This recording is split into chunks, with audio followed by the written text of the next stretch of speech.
and I promise I'll stand by my word. Stand by my word. Stand by my words. I'm a person of the civilized. I'm a person of the lies. Nigga with my fingers. This is just exactly how I want them to do. Keep on the blue lies. When I be going to scrutinize. Nigga with my fingers. This is just exactly how I want it to be. You can see that she fits me perfectly. And guess what I call it? Destiny. In her eyes, I see the light, and it's drawing me closer and closer. Plus you can see that her body match my body. No steam on clay. She got me in a trance-like situation, and now I'm losing all my spiritual concentration. I want to be the one that will take her across the border. Murder she goes, civilized. I'm on the open eyes. They girl of my fantasy. This is just exactly how I want them to be. Chico Lonya colonize.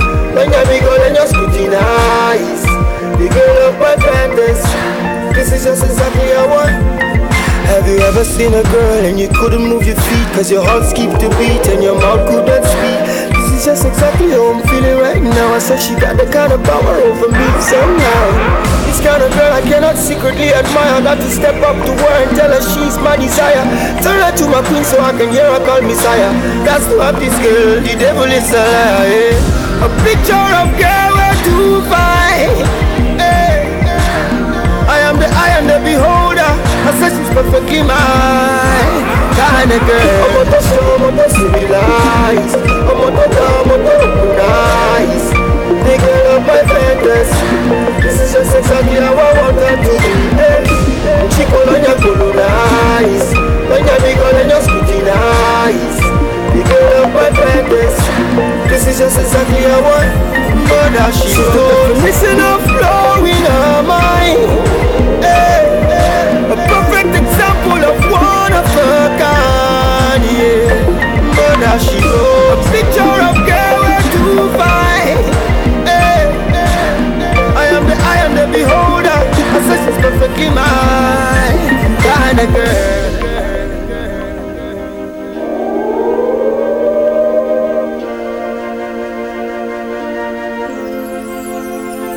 Mother she wrote.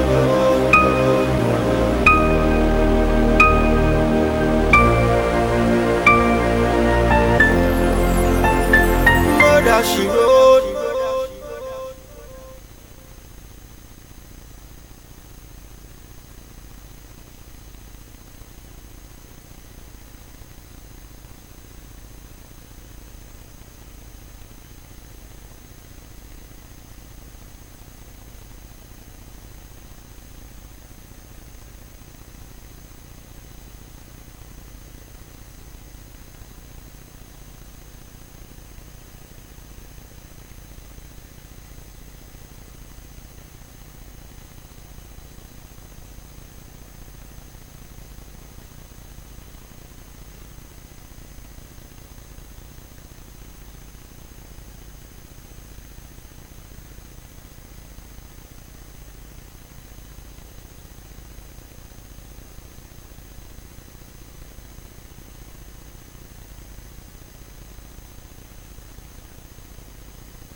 Just to apologize for this delay.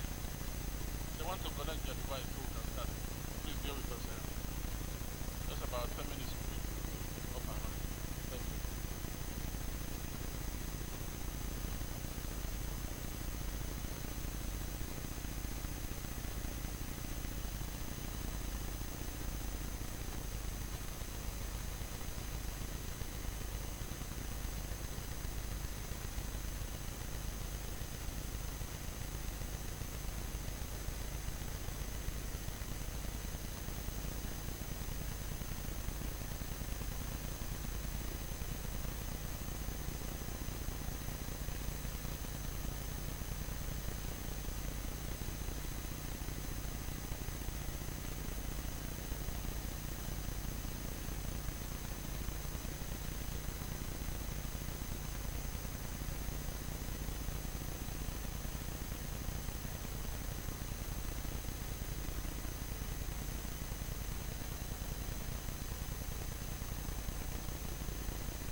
just discovered that some of these presentations here we are not paged. Please, we employ you to kindly page your own document for easy reference. Please. Thank you.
Last night, them say them see me with one girl.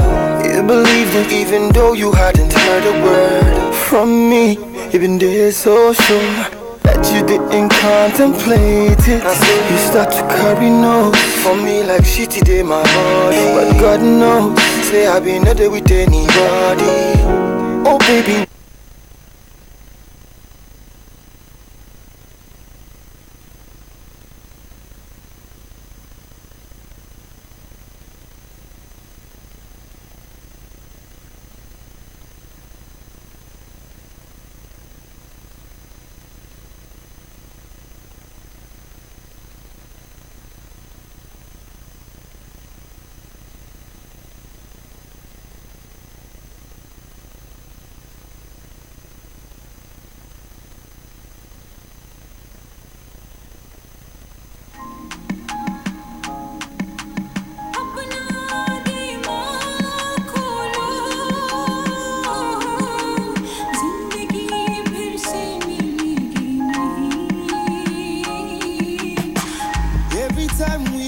Together, there is fire in our eyes. All the things we said to each other are just nothing but truthful lies. I got the things that I know you well until you choose to do me so. Oh, oh, oh. Now I see, I see higher than the height of the mountain, deeper than the depth of the ocean, further than the eyes can see. When we talking spirituality, I see wider than the width of the desert, lower than the depth of the ocean, further than the eyes can see. When we talking spirituality, spiritual healing. Open your eyes, spiritual healing. Free your mind from hate, spiritual healing. Spiritual healing. See, we never got a chance to make it right. Cause right from the beginning, some people done they fight. They're fighting for the same thing, this is not bright. And brightness only come from when you see the light. Like life is so simple but they make it complicated. To be civilized you don't have to be educated. Let's make it happen so with time will not be wasted. Most of the things anticipated, like don't trample upon another man to be elevated. Inflated egos can surely be deflated. The power of forgiveness is underrated, but with love and equality we all were created. I keep saying these things cause I know I keep on saying these things until I go. And now I see Now I see higher than the height of the mountain, deeper than the depth of the ocean, further than the eyes can see. Spirituality, and I see wider than the width of the desert, lower than the depth of the ocean, further than the eyes can see. When we talk spirituality,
I want you, and I promise I'll stand by. Good afternoon, distinguished ladies and gentlemen. Stand by my Hello. Stand by Please my have your attention. We are going to start with this program, and it is 2017 public presentation, budget presentation, 2018 presentation, budget presentation, and we have ministries, departments, and agencies that will do that. It is an opportunity for people within and outside the Ebonyi State to make presentations or to make contributions and inputs on how 2018 budget will be properly executed. For that reasons, before we take the opening prayers, I want to inform you that this event is transmitted live on Ebonyi Broadcasting Corporation, Salt TV, Salt FM. And if you want to get us on telephone, we have the telephone line 08024038108. I take it again, 08024083108. My name is Monday Ozo. Let me at this point invite Reverend David Nkoda to please give us opening prayer. May we rise and pray.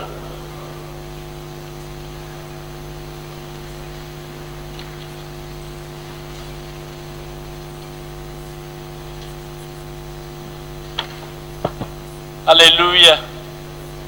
Let's pray. Our Father in heaven, we want to thank you this moment for this very budget presentation that is going on right away. May your name be exalted in the name of Jesus. As we participate in this very program, Lord, give us the incentive, the wisdom, the knowledge in which we will carry it up to your glory. At the end, we shall have a cause to give you glory and honor. For in Jesus' name we pray. Thank you very much.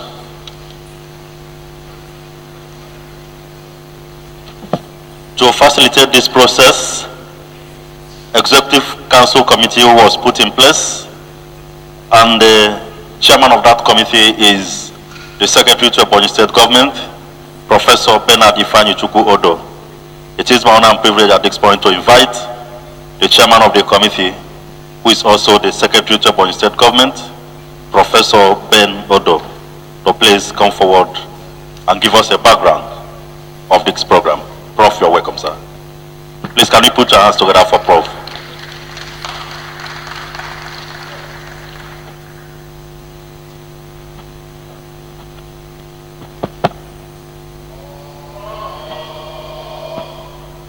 Good afternoon, everybody, particularly the members of State Executive Council Committee on 2018 budget processing in Ebonyi State. I first of all want to start with an apology. This program was scheduled to start by 10, but we had to overcome a whole lot of issues and challenges. That's why we are starting about now.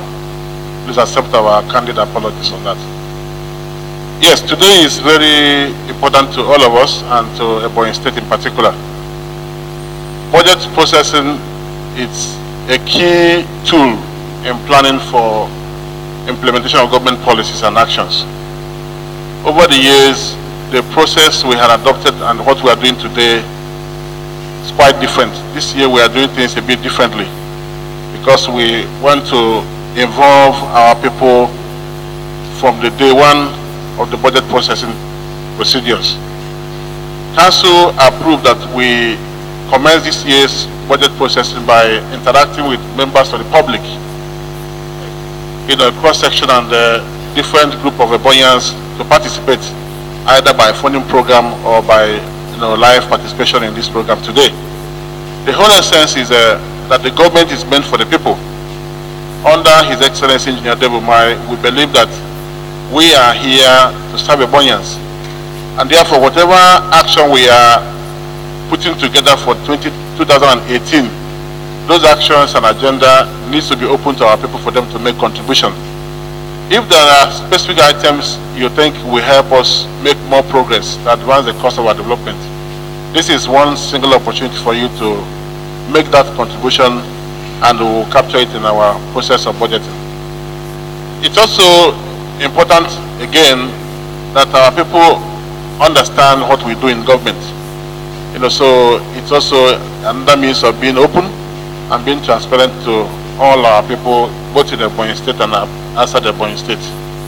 Like Monday also did said, we are on live transmission, so people can make their contribution wherever you are, so long as you can hear us and see us from that location. So for today, we have scheduled 4 ministries and their various departments and agencies.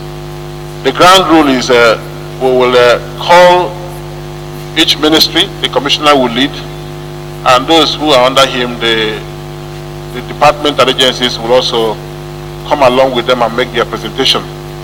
From tomorrow, we will do this using a PowerPoint projector. That way people can participate, because right now, those in the audience, they will only listen. They're not seeing the figures, they don't have the documents. So tomorrow's own and subsequently will be viewed from a projector so that people can see the numbers and see the items that are in the budget document, so they can make real contribution. However, just lend us your ears and note the issues that you think are omitted, and we will capture them. So we will do Ministry of Agri today, Ministry of Education, Commerce and Industry, and Power. So for the members of the public, we want you to, if there are projects you think we ought to capture, or you think we omitted last year or this year, please do help us by drawing our attention to it, and we will do justice to ensure we capture those areas. So that is why we are here today, and on that note, I want to thank you for coming. We expect that from tomorrow the hall should be filled up. We expect more members of the public to join us tomorrow in tomorrow's section of this program. So thank you very much, and God bless you as we start. Thank you very much, Prof. My dear brothers and sisters, at this point, may I have the honor and privilege to invite the Honorable Commissioner for Agriculture and Natural Resources, talking about Chief Moses Ogoda Linome, to please come forward for his presentation. And please don't forget that at the end of the presentation, you may wish to call in and ask questions on some areas using 08024083108. Honorable Commissioner, sir. Thank you. The chairman of this all-important presentation, our brother Professor Ben Ivanjuku, Odu, the Secretary of Government of Ebonyi State, other members of the committee, staff of Ministry of Agriculture and other ministries, the SSA on rice production, SSA on investment. Well, the head of service is seated. Well, I'm not a very good protocol officer like Professor Monde Oza. Members of ESCO here present, distinguished ladies and gentlemen. In this presentation, I would want to start by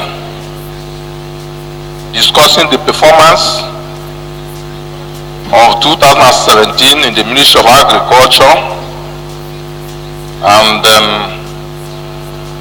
then I go to 2018.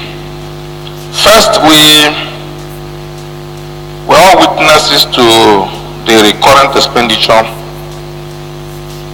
of 2017. Recurrent expenditure deals with salaries, allowances, and overhead costs. It is my belief that just to guide the Commissioner, recurrent expenditures are almost constant. So what should take bulk of our time is a capital expenditure. And each ministry will have 30 minutes to do the orientation. Then we'll have 30 minutes to discuss the presentation. Thank you, sir. Thank you. Thank you, sir. I will not dwell so much on that. I just want to mention it. Then in the current expenditure, everybody can agree that no worker in the Ministry of Agriculture is owed a penny. Everybody receives his or her salary as and when due. That is at the 16th of every month. Everybody receives, and they will receive overhead costs as and when due. That is the recurrent. And we are just representing what we had last year for 2018. Then in the performance of the capital expenditure for the year 2017, the Ministry of Agriculture has actually assessed 420,241,000 of the budgetary provision for 2017. But be that as it may, we have some intervening variables that differed from the actual listed expenditure for 2017. These intervening variables became necessary because of our visitation to so many other countries in the world, where we saw that we cannot move from where we are without mechanization in agriculture. And this moved the government to introduce mechanization in agriculture by bringing out processing equipment that Ebonyans will use to process their output. And this moved us to procure additional 3 rice milling machines. This was not listed in 2017, but this have been procured. We equally procured some cassava processing equipment. These equipment were not yet installed, and this amounted to 290 million. These have been presented as supplementary budget to 2017. Now, because of time, I want to move to 2018 capital budget. We had a total budgetary provision for 2017 of 1,461,872,000 naira as capital expenditure for 2017. But in 2018, 2018, we have a total of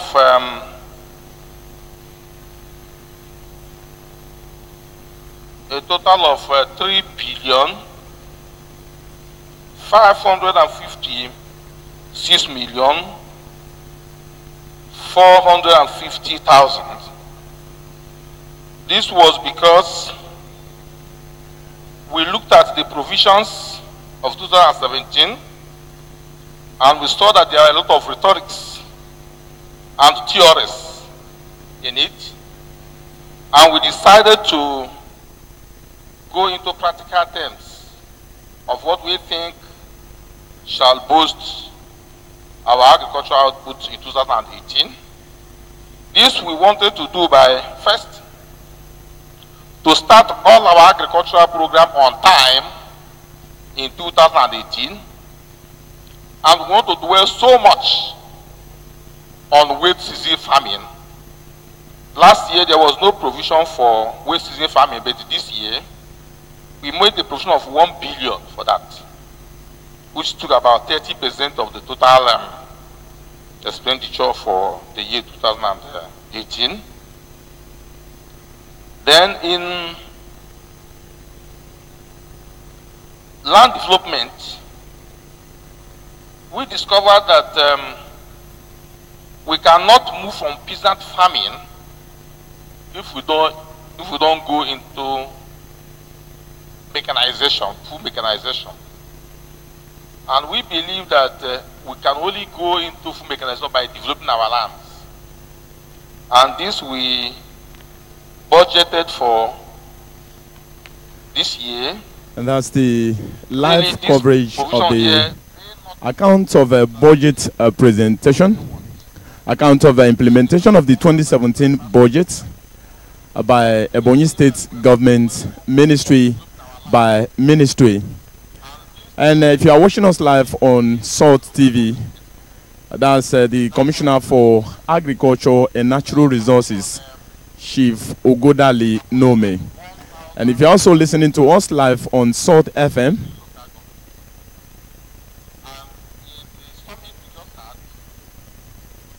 the communique refers that we are going to base our acquisition of land on communities.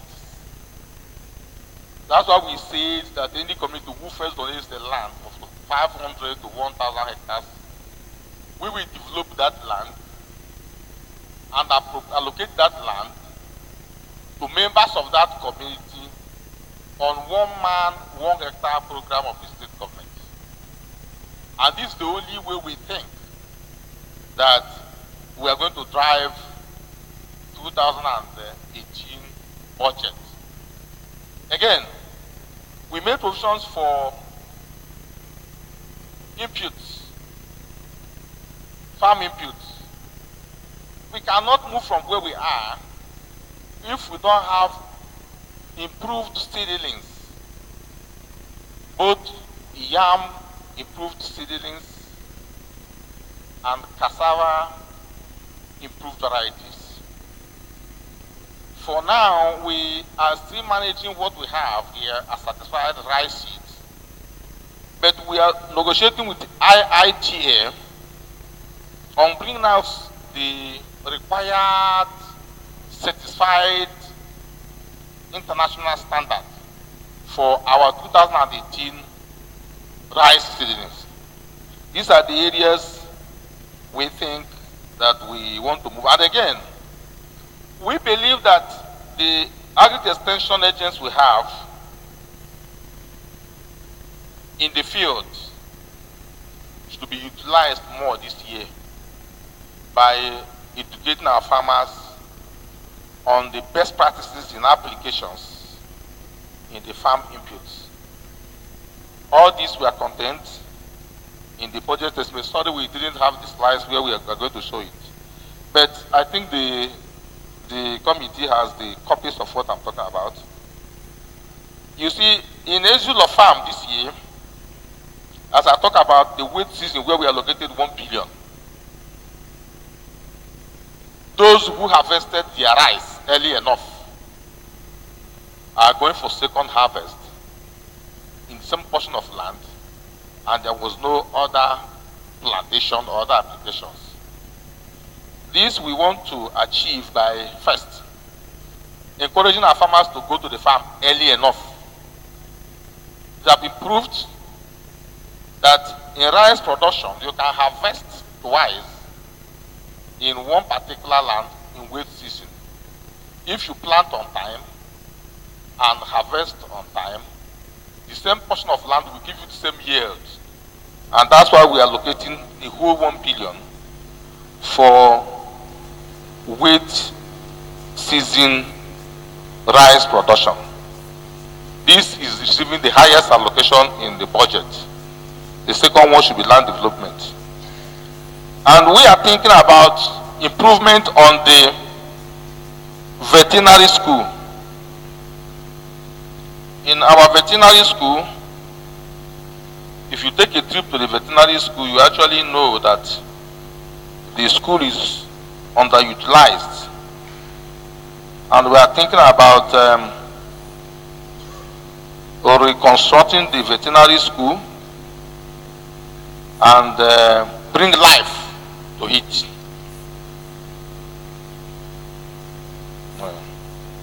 They are telling me to quit.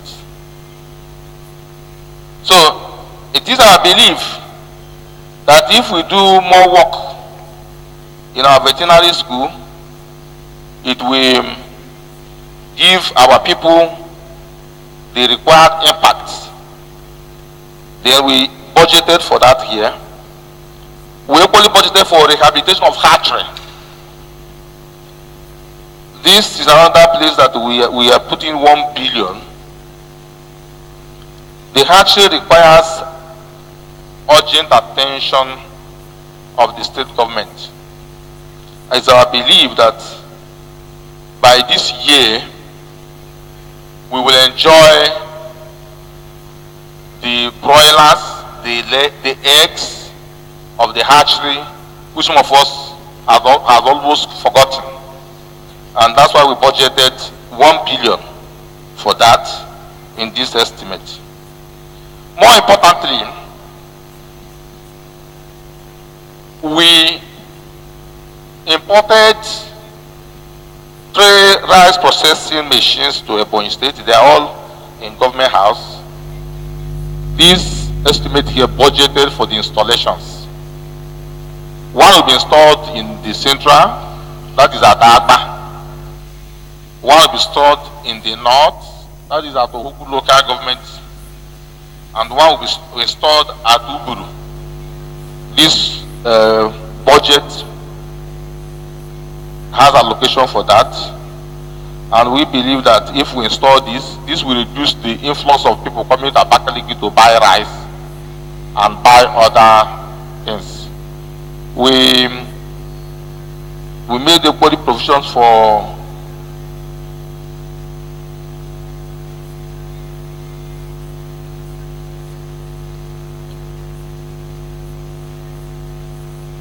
construction and installation of whatever that have been overtaken.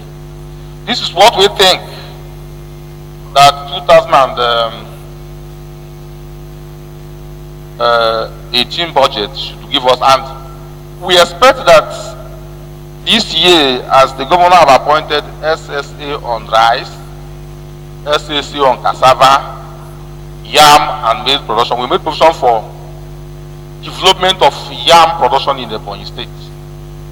We want to go to the extent where we can be exporting our yam production in the Ebonyi State through what they call zero rejection processing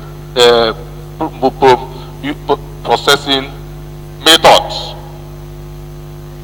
In zero rejection, as propagated by the Federal Minister of Agriculture, we will modernize our plantation in yam production. We are going to mechanize it, not using the hoe and the machete as a means of improving on our yam production. We need to use equipment like what they're doing outside this country and in the north. And that's why most of the yam you see passing through Ebonyi State are yam from one farm. It is my belief that here in Ebonyi State, no one man now can produce a yam that can fill a truck. But it was achievable even before now. In those good olden days, the days of Nomogodavita, where you can engage your community to farm for you. Over 200 people come to farm for you. But now if you don't have money, you can't go to the farm. Therefore, using the little resources we have and by manual labor, we cannot improve what we are producing today in yam production.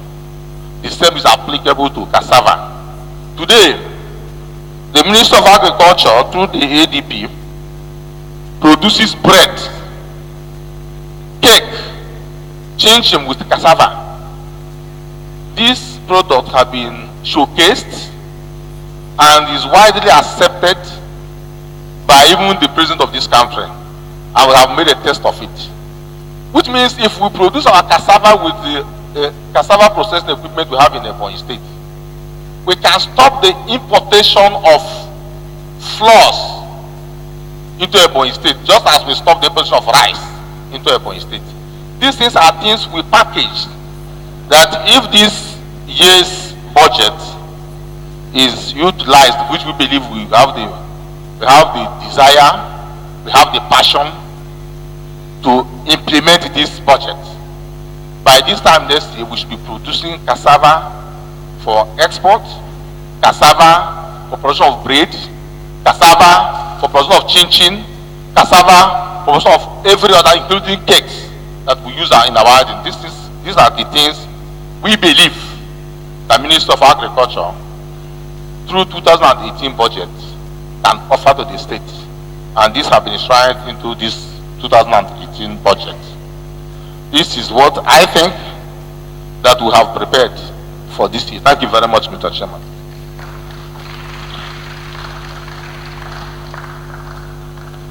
Thank you very much. Please a round of applause for Honorable Commissioner for Agriculture for that wonderful presentation. Just like I told you before, we can still get your comments, those of us who are here and from outside. Please, if you have any issue to raise, okay. That was the accounts of implementation of the 2017 budget in the State Ministry of Agriculture and Mineral Resources by the State Commissioner, Chief Ogodale Nome. We also have a Commissioner for Power, Commissioner for Education, as well as the State Commissioner for Commerce and Industry, where the platform is also used to throw light on the proposed 2018 budget by various ministries mentioned above. Today is the opening ceremony of the program, and these 4 ministries are carefully selected to begin the first phase of the presentation. We have the Secretary to the State Government, Professor Ebonyi Bernard Odo. We have a Head of Service, Dr. Chamberlain Nwele, and other top government functionaries. In line with the policy directive of this government in the area of agricultural revolution, one thing we considered very key and critical for the year 2018 is the area of irrigation. The business of rice production, which is my area, has transcended the option of only one season farming, wet season. Yes, we are not shying away from wet season. Our emphasis on wet season is to make sure that you start early. The moment you start early, you have the tendency to reap twice. If you go to Ezilo today, those who planted Faru 44 will have a practical experience of what is happening in that place. But for us to move forward and because we have a very serious comparative advantage in the area of rice production, and for us to match with what is happening in the north, when you go to Kebbi, when you go to Kano, when you go to Nasarawa, we have to think seriously of the business of irrigation. If you look at what we are presenting this year, the Ministry of Agriculture is making a budget of 280 million for the development of irrigation sites at Ivo, irrigation site at Ubru, irrigation site at Izi, and irrigation site at Ikwo. Because if we don't have irrigation, if we don't go into irrigation, we have not started in the area of farming. And again, thank you. So that is what we've done. And for you to go into irrigation, critically, the business of soil testing and soil analysis is very, very important. So this budget accommodated that. When the Zero Hunger team visited here, one other thing they mentioned to us that is very critical is the area of seed. Seed. We are progressing from the baseline of certified seeds to foundation seeds, because it is from the certified seeds, I mean the foundation seeds, that you get the certified seeds. So it is the intention of the Ministry of Agriculture to go into serious rice production this year by procuring foundation seeds, bring our youth together and lead them into training for the production of certified seeds. So on this note, I thank the members of the committee and the audience. Thank you and God bless us. Thank you very much, Senior Special Assistant to the Governor on Rice Production, Chief Innocent Itapa Azobu. In case you are just joining us, our telephone line is 080-240-83108. I take that again, 080-240-83108. If you have any contribution to make, please dial the number.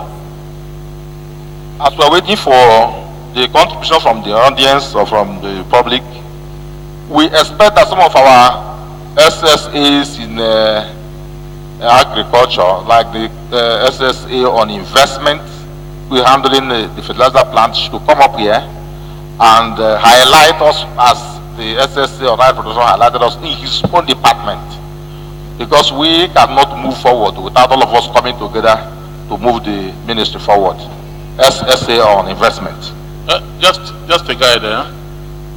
We want to be sure that people are following what we are doing and following appropriately. The key thing that should guide us is one, every money spent or every money meant to be spent should have value or create value for our people. In 2017, X amount of money was budgeted. We need to know what was our budget performance in 2017 in terms of percentage performance. In Ministry of Agriculture, did we achieve 10%, 30, 50, and all of that? When that budget was put together, what was our projection? How many jobs did we plan to create for Ebonyans? Were we able to meet our expectation, our projections in 2017 budget? Now, in 2018 budget, what is our projection? How much are we spending?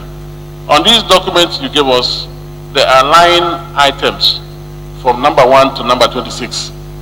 We expect that those who are in audience should know these line items. If you have, like we saw here, irrigation project feasibility study, there is a provision of 20 million, for 2018 budget. People may want to ask the question, this feasibility study at 3 locations, this amount, is it adequate for it? What is the value of this project to the life of our people?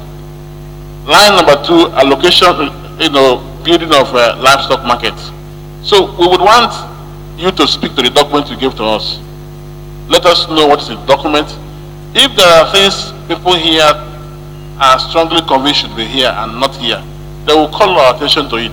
If there are things here that is not necessary for spending in this fiscal year coming, we should also feel free to make that contribution. So this is a guide for those who will speak after now. We want you to go straight and talk to the document you gave to us. Don't deviate that much so that people can follow through. You know, so on that note, we would welcome comments. You want to speak first? Okay. Thank you very much. SSA Investment. Just one minute. No protocol, no details. Just go straight to it and tell us. Hello? Hello?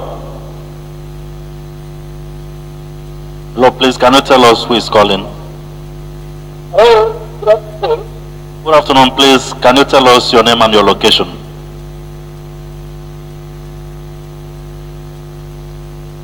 Please go ahead. Okay, we've lost that call. SSA, please. Thank you, the chairman and SSG. I just want to add voice to the presentation by my commissioner and to highlight on page 3 of the submission from Ebonyi State Fertilizer and Chemical Company Limited, where I stand in as the general manager. I want to quickly mention that Ebonyi State Fertilizer and Chemical Company Limited is currently participating in the Presidential Fertilizer Initiative. And because of the impetus of that project and the granting that we are required to supply 3,380,000 bags of fertilizer to the 5 states in the southeast, we could not meet up the current demand in the 2017 production season. Because of that, the government, through the governor, has invested some money, part of which is going to be rolled into the 2018 budget, and they have procured another fertilizer blending plant at the cost of $140,000 US. At the time of purchase, we used 360 to the dollar, so it's 50.4 million naira.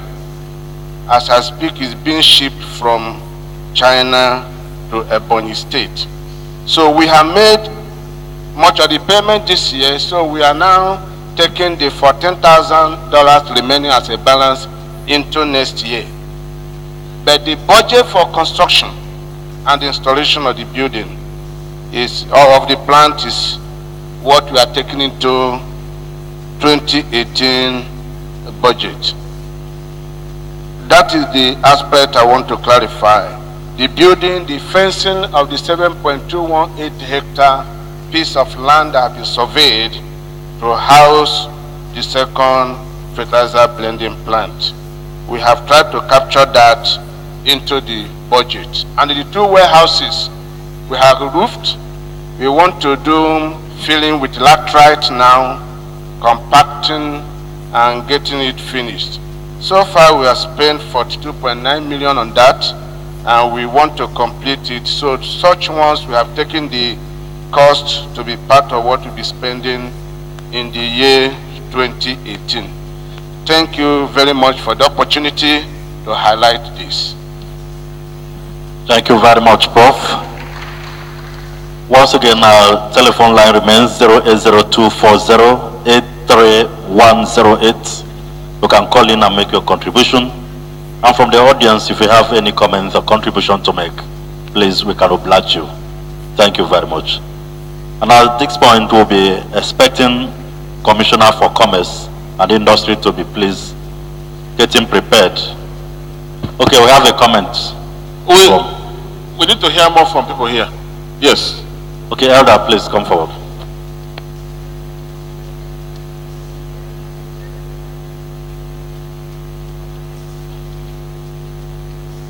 Okay.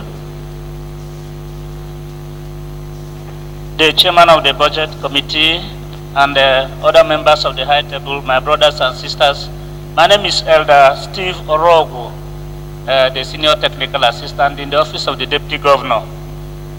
I want to commend the Honorable Commissioner for an excellent presentation, and I think if the budget that is presented is eventually accepted and defended and finally implemented, it will bring a positive turnaround in the agricultural sector. One area that captured my interest especially is the area of value addition. And I hope Honorable Commissioner is listening to me. Most of the times, the cassava that we produce and other crops cannot last for a long time. They are wasted because of lack of storage processes. And he made mention of the issue of changing cassava tubers into flours and other products. Sometime last year, somebody came from America with yam flour, yam from America, and you prepared it, and it was tested like pounded yam, real pounded yam. And so there is need for appropriate provision for value addition in our agricultural produce. And I would like to know what is the budgetary provision for value addition in our agricultural produce so that it can be expanded at least one per local government area for cassava, for yam, and other agricultural produce. I know ADP is doing very well, but ADP is only teaching people, but we have to have centers at the various local government areas.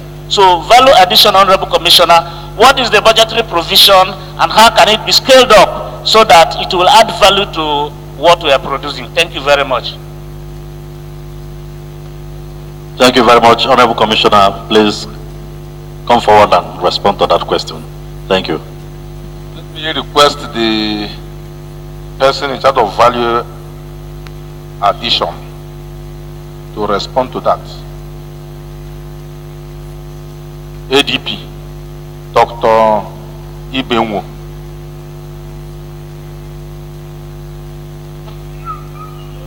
Hello? Hello?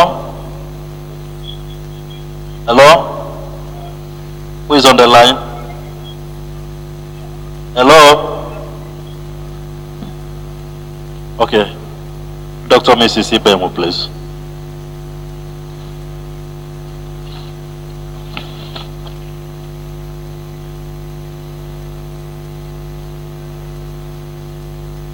The chairman of the 2018 budget presentation and the team, my honorable commissioner, and all people that are here for the presentation, you are welcome. Ebonyi State Agricultural Development Program, ADP, is an extension arm of the Ministry of Agriculture. And we have the mandate of transferring tested, proven, and adaptable technologies from research institutes, from universities, and other agri institutions, abroad and national, through our extension agents to our farmers. So we are the teachers of farmers. If all the inputs are given and they are not well utilized, it will not yield any profit. So we have our budget, and in the budget that I will expatiate how the processing of yam or cassava or rice, the budget that has been appended to it. In 2017, we were given approved a budget of 270 million. Unfortunately, no kobo was released for us.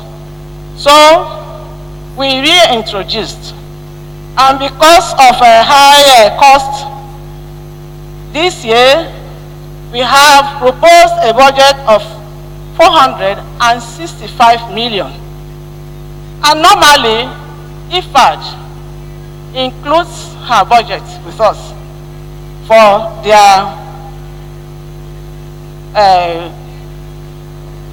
own budget. So their own is 100 million. Adding it, it is 565 million. So for the things that we are going to do with our money, if approved, we have the following. One, Ebonyi has an area of 113.6 thousand metric meters, square meters.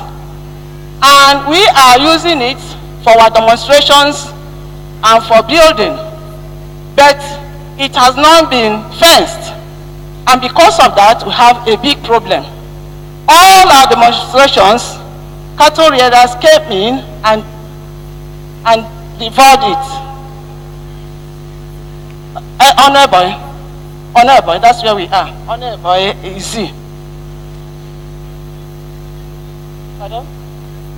Huh?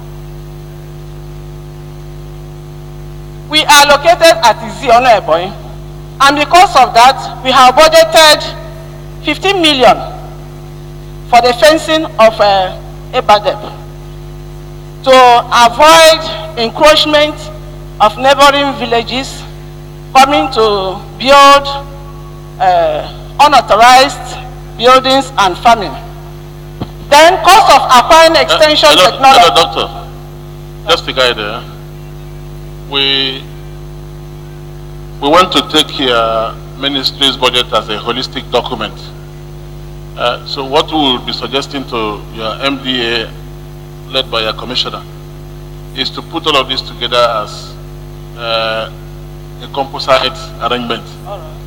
But in the meantime, we would want people to give us their comments on the ones who fed, so that we don't go back and forth. There are some of the items here that are overlapping with what is the document he earlier gave us.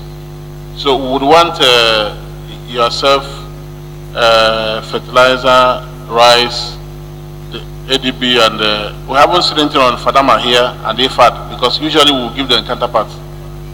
Okay, so we would want everything about agric, to be a composite presentation. So we have a document before us here. I think we would prefer, for those of you who have copies, we can go through it page by page. The main budget that came from the commissioner. The other items can, be added to that. So that way we can make progress, so that we don't spend more than the time allocated to Minister of Agric. So I am thinking that the key issues you are raising are very important, but let it all come together, then to be resubmitted to us. Yes, so, but there are some that are peculiar to us. No, I know. As a committee, we have looked at it here. Right. We have looked at your budget. All right. Yeah, we think that it will make more meaning if it comes as one document. But in the meantime, let us get contributions and opinions of both people here and those who do funding program. Then we can conclude from there. All right. Thank you. Thank you. I know your fear, because I can feel your fears. Last year budget was not implemented from what you said here. You didn't get any release. When agriculture is given something, they feel we are into it all. We understand. We'll make case for you, special case for you. Okay. So we'll note that. It's okay, sir. Thank you, sir. Yeah, please, we would want you as much as possible to hear from you, those of you who are in this hall and our people who are outside here. We want to hear from you. Sorry, Mr. Chairman, sir. Just a minute. But in the meantime, Commissioner for Agric, if you have your copy of this document, we will, under 2-3 minutes now, tell you our comments on this document. Then you note those comments while the phone calls come in. So if you have your document, go to page 1. Monday, have you, okay, if you have allowed someone to speak, let him speak first. Okay. Okay, please tell us your name, then your contribution. I'm Chief Emu Buzuru, DA on agriculture. The comment I want to make is on production of yam. You know, in Abakaliki or this area, we have 2 species of yam. I don't know their names because I'm not an agriculturist. But there's one we call, water yam we call Opalankata. And there's another yam we call Upoke or Igum. They are the 2 common species of yam. And I'm asking in the budget whether they covered the production of certified or foundation ones. Because I know that Opalankata, when it was developed, it was high yielding. But now, those of us that cultivate such species, the yield is very low. Whether there is a team to research and produce foundation type or hybrid so that our production will yield much. Thank you. Thank you very much. Honorable Commissioner, you have any comments? Okay. Hello, good afternoon. Please, may we know who is on the line? My name is Tanya. Okay, where are you calling from? Where are you calling from? I'm calling from Peta. I'm a patient in Peta. Okay, please, can you go ahead with your contribution? Hello, can you hear me? We can hear you very well, very clearly. Go ahead. I am calling from Peta. I've been following your program. That is the presentation. But each time I was trying to say something, I know somebody speaking at the same time. So you can also need the opportunity to ask the question I wanted to ask. Please, you can go ahead now. You have the opportunity. Okay. I simply, because I told you each time I wanted to make a comment, somebody comes up to speak. But I wanted to first of all appreciate the people that put the team that put this presentation together. The Honorable Commissioner and all the people involved. I'm truly very impressed. You know how to take the attention to the hospital to pay attention to what is. Okay, we've lost that call. Please call us back. We'll take your call and you go ahead with your contribution. Thank you. Honorable Commissioner, please, you have. In page 4 of this document, paragraph 3, we talked about yam development. We are talking about everything about yam development. Somebody's talking about Opalankata or water yam or whatever you call it. In yam production, you can apply both the water yam and the Upoke in some portion of land with different applications. And in the terms of processing, there's what they call pandi now that is living in Abakaliki here. This is a processed yam. That was not a foreign one, but it is a preserved and processed yam. What we are talking about here is that we made budgetary provision for 20 hectares per zone. And by the time of implementation, as the SSAs on cassava, yam, and milk production are going around to acquire land, we will allocate lands for water yam, the one they call Opalankata, and we will allocate yam for Upoke, and we will monitor it. And during the time of harvest, we are going to bring a machine that will process it to pandi, as somebody is opting here, and other yam preservations like they call this temo, which they use yam to prepare. So there are provision for it on page 4 of this document. Thank you very much. Okay, thank you very much, Honorable Commissioner. Please, hello. Okay, more contribution, please, from the audience. Okay, SSA.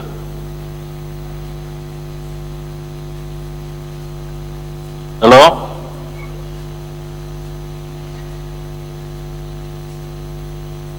Thank you very much. I remain Engineer Professor Chukwu. I want to correct one impression, please, because one of the speakers said that last year when she was talking about value addition, that no money was spent on value addition.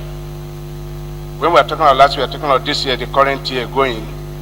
I want to correct that it is within this year, just like the commissioner presented, we acquire 4 cassava processing plants. And the issue is to convert cassava to flour and also to starch. And that is value addition. And those machines cost 113,345,000 naira. Thank you. Okay, thank you very much for that clarifications.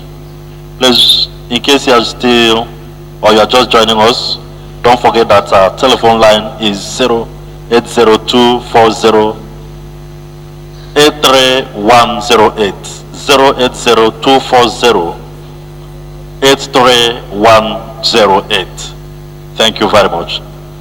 Please, more contribution. Okay, please come forward for your contribution. You tell us your name, then you go ahead with your question or contribution. Good afternoon. My name is Choma. So what I wanted to find out is, I want to know, because from news we were made to understand that the money that we have put into rice for 2017 was money that was loaned. So I want to know, after loaning this money and planting the rice, did we make much profit or did we make losses? And if we made losses, then should we explore the option of, using private companies that can farm for the government and employ our people and make money for us? Or should we explore other options to be able to make profits? Let me just answer this question direct. We didn't say we borrowed money and that to rice. It is only the company that is handling the Ebonyi rice war that gets loans from government and serves as off-takers to rice farmers.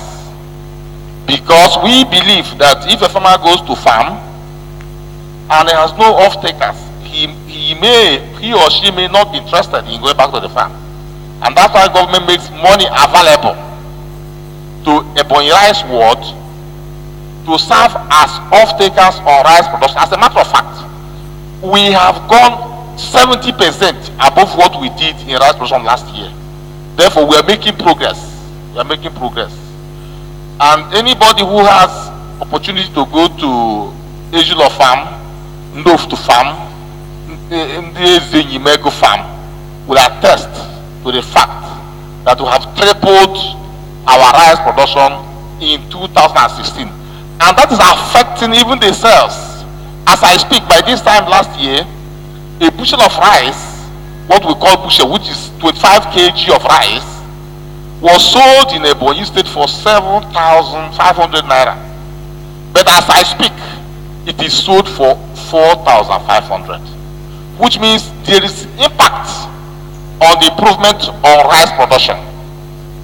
This is a fact. This is verifiable. It is for everybody to go to the market and see it. And our rice today are being exported and being expected. It's been exported to other countries, both in UK, but in Nigeria, it's been expected in every town. I know my colleagues from Enugu, Abia, have approached me to come and open a depot in their state for them to access Ebonyi rice, because this is the sweetest rice in the whole world. So we're making progress. Thank you very much. Thank you very much. Hello? Hello? Hello? Hello, please.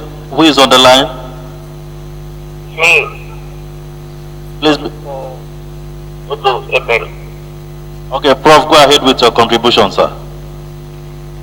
What? Go ahead with your contribution. Okay.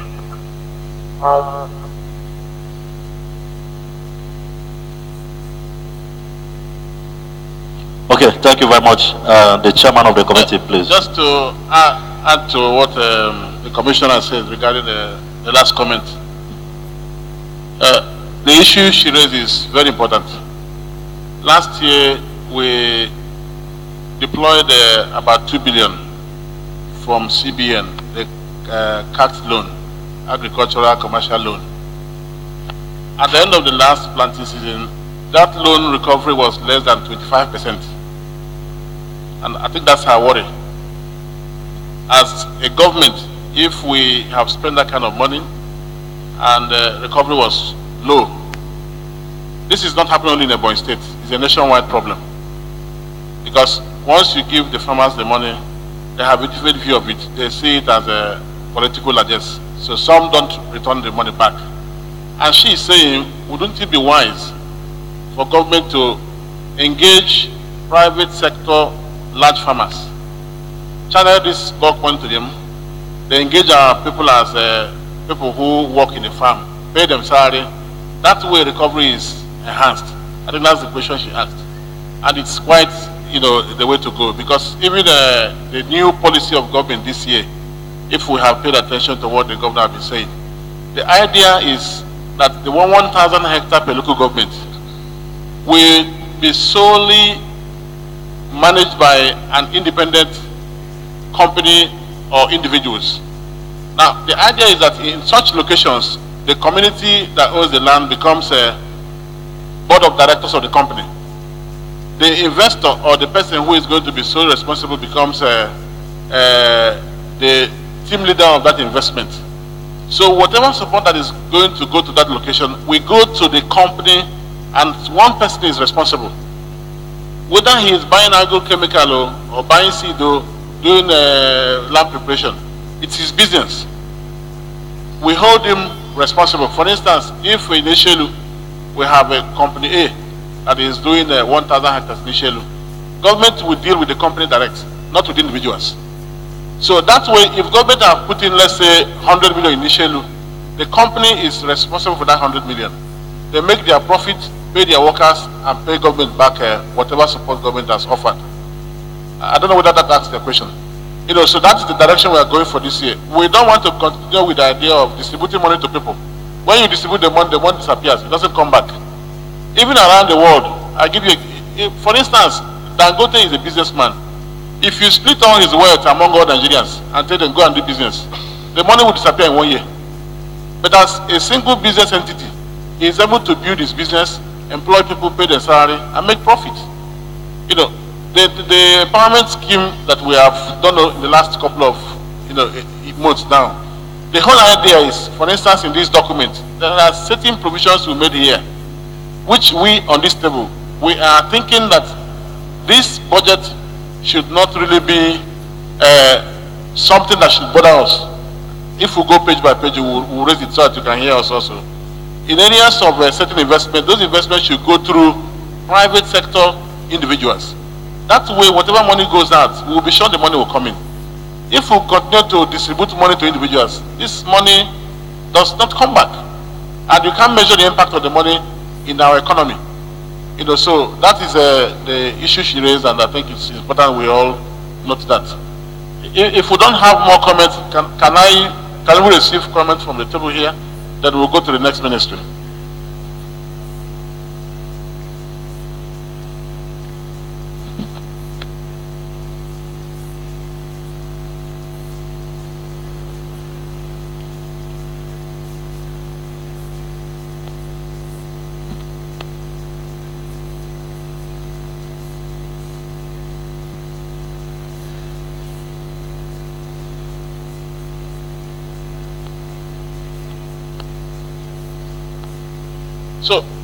So, can you bring your mic here? We'll go to page 1.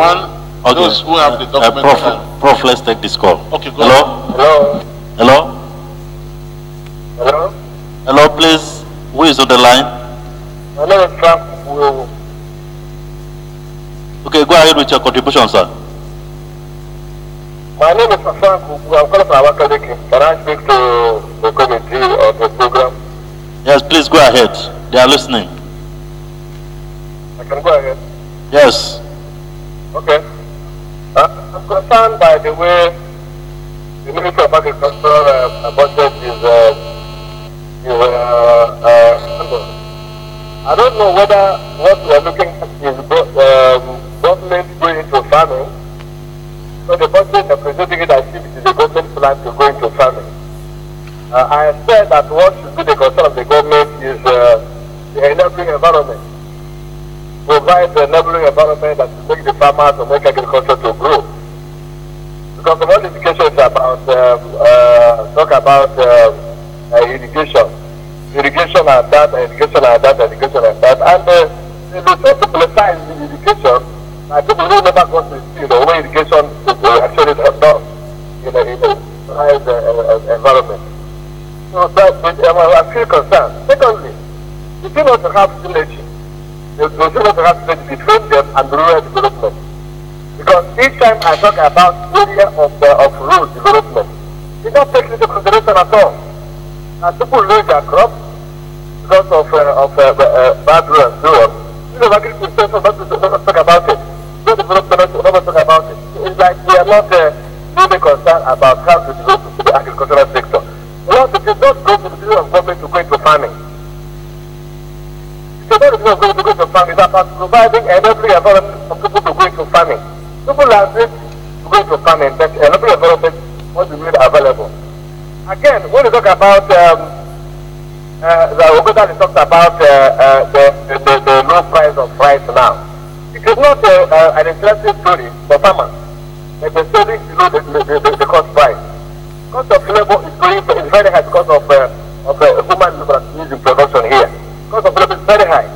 We are selling at below cost price. In other places where it is like that, the government of the net encourage the farmers to go back. Now, if study itself that because we found a lot of rice this year, the price of rice is low. And that's not of food. And the interest of when they are now selling a product at less the price of what you do the farming in farming. So I think that the more need to be done, let us define what we want to do in Ebonyi State. If the government going to put agricultural bring that farmers or the environment to make in other words, enabling environment encourage to go into farming. Thank you very much, Ambassador Beu. Thank you. Okay, Prof. Thank you, Mondozo. For the benefit of the audience, we will go through this submission page by page. We will make our comments to the Commissioner for him to note. Is anyone from Ministry of Finance here? Minister of Finance, can you come over here so you can be with us? So page 1, comment from the table. Thank you, the Chairman of the committee. I want to raise one or two issues on page 1, and then general observation I want to make. When the Commissioner was presenting the ministry budget, he gave us the budget estimate for 2017, which is 1.4 billion, and gave us that of 2018 estimate to be 3.5 billion, which is a projection. The projection is 2.09 billion. Ordinarily, following from that, the expected procedure would have been to take us into project by project and their estimate, and we'll follow after, because that is the reason why the projection will be there. Let's take, for example, it has irrigation project, geographical mapping and feasibility studies of Enyim River, 100 to 200 hectares, Uburu, Ndirufu, Ivo, Itemamago, Ezilo, about 1,200 hectares. And there were no budget provision for 2017, and he projected to the estimate for that item to be 20 million in 2018. This is the kind of thing we are talking about. It gives us a projection that there is a pattern to follow. But what is my concern is item number 2, relocation and construction of livestock market in Abakaliki local government. In 2017, it was given 195 million, and in 2018, 195 million. On the actual expenditure, nothing was written on that column. So what is the need of still budgeting the same amount that was budgeted 2017 and no money was expended on it? You are budgeting the same again this year. There could be reason why that is done. He has not told us. And then again, he talks about the next item, construction of meat garden perimeter fencing. My question is, where is this meat garden? No location.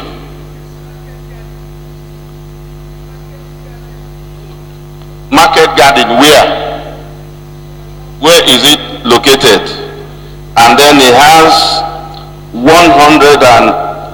15 million in 1,300,000 for 2017.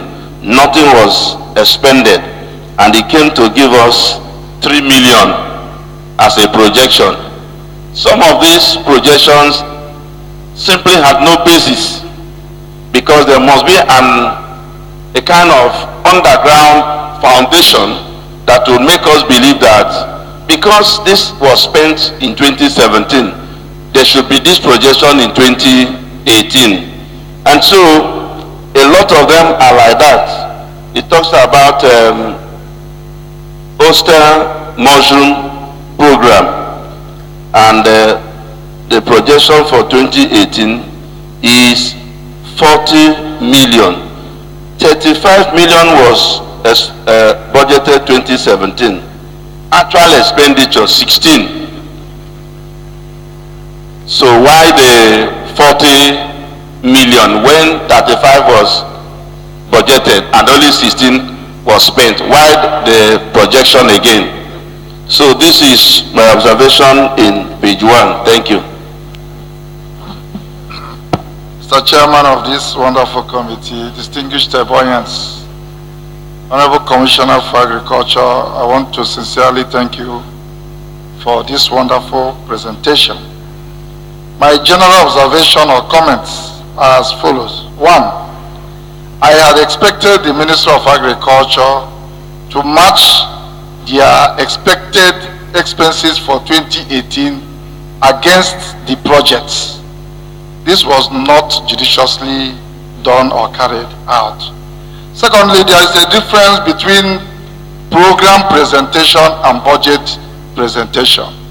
What we are seeing here is more of program presentation, because in budget presentation you should be able to tell us XY figure was estimated in 2017 on this item, and in 2018 we are projecting this. And also you should be able to tell us that in 2017 you were able to assess XY figure for that particular project. This we can see we are not properly captured in this budget. And finally, when you say on page 2, you say construction of plant house and installation of 3 metric per hour rice mills. You didn't give us the locations of these projects. And you can see that 120 million was budgeted for 2017, and actual amount released was 108 million, leaving a balance of nearly 18 or 22 million. We should expect you to move over this balance to 2018 budget, because for you to budget in 2017, you must have actually discovered or assessed the cost of installing or construction of this plant house. For me, I would want the Minister of Finance to liaise with the Minister of Agriculture so that they will be able to apportion all the figures we had already agreed. For instance, in item 1, you budgeted 20 million for irrigation projects. Irrigation projects are not baby projects. They are real projects. And I had to scale it up to 50 million because you must have done your budget based on feasibility studies. And there's no feasibility study that can give you a very good dam at 20 million. So I had to, for my own assessment, scale it up to 50 million for 2018 because we really need these irrigation projects. Thank you at this juncture.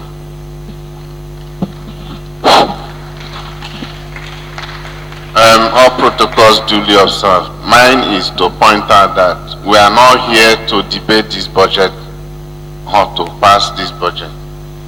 We are essentially here to hear the presentations, the projections, the expectations of the 2018 budget, and if possible, the performance of the 2017 budget so far, even though the year has not completely ended. Then we are also essentially here to hear from the general public their own input.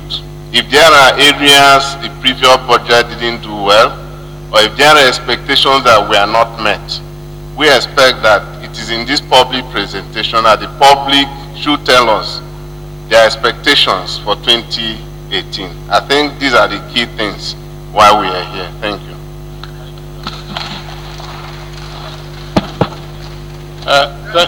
Thank you, the committee. Thank you, members of the audience. Ordinarily, we on this table, we are not supposed to be talking because we expect you to do more of the talking. But since nothing is coming from your end, that's why we appeared we are saying something. The presentation is meant for the entire Ebonyans to make their contribution, make their input. However, if there are issues we have noted and we have raised here, the commissioner and his team members should note them. So there are a whole lot of other issues here, but in our private time, we can sort ourselves out. I think we have come to the end of Ministry of Agriculture's presentation. We will call on the Ministry of Commerce. Is Commerce here? Dikin Johnson Obina Wachugu, Honorable Commissioner for Commerce, so please come forward. Commissioner, you have 30 minutes with your members, then the public will respond.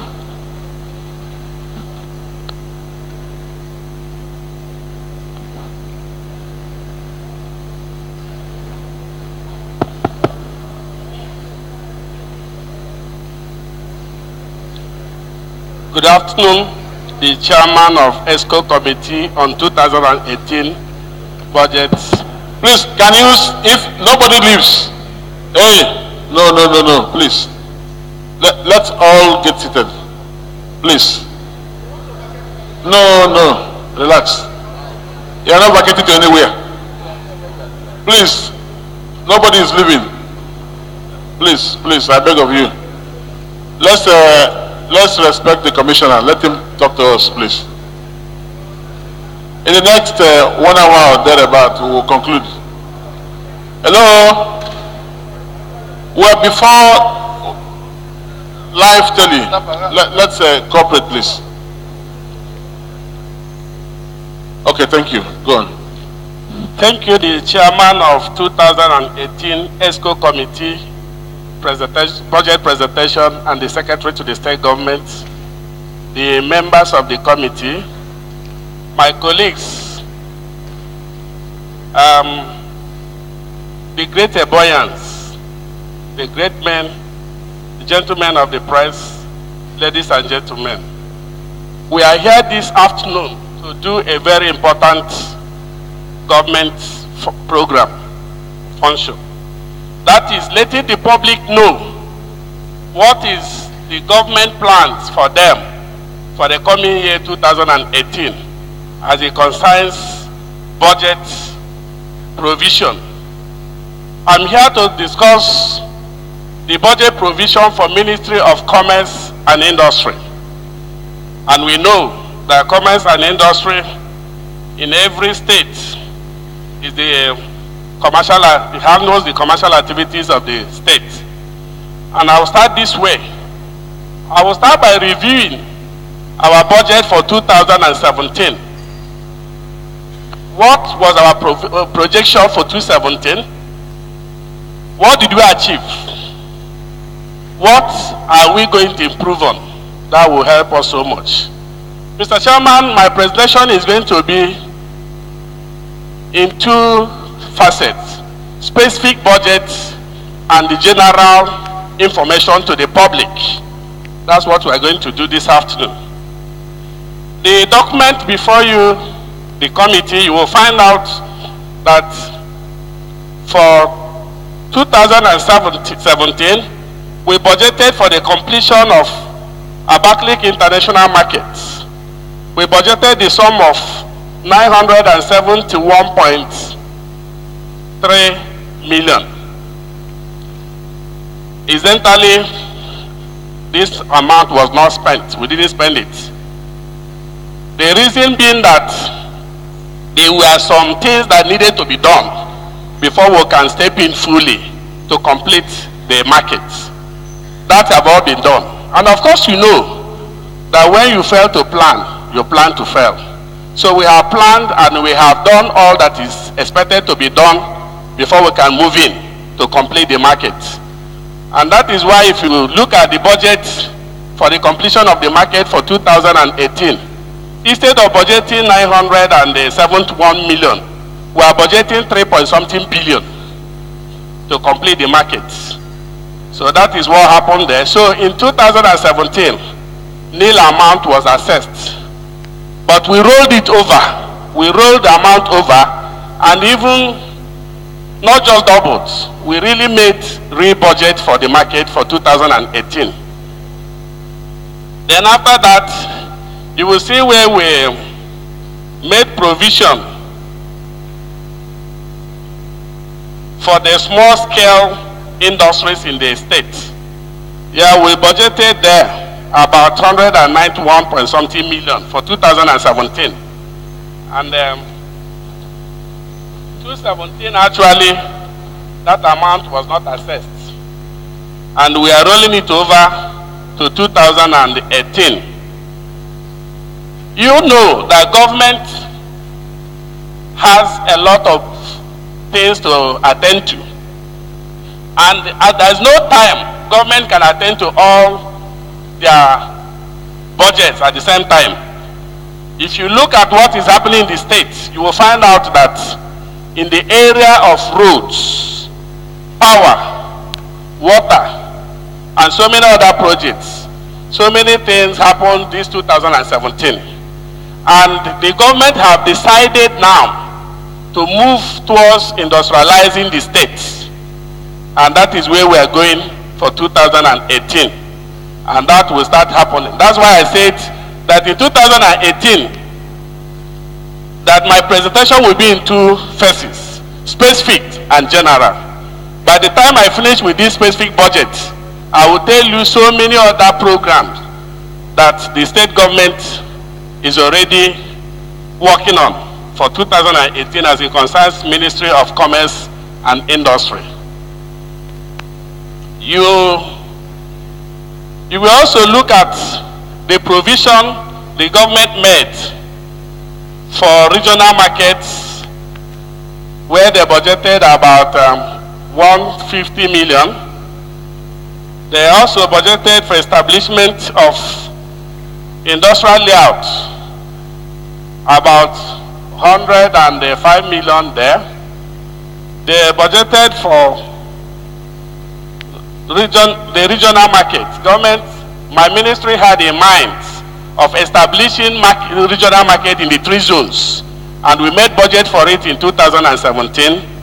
It was not expended, and we are rolling it over. Of course, you know, in accounting, balance can always be brought forward.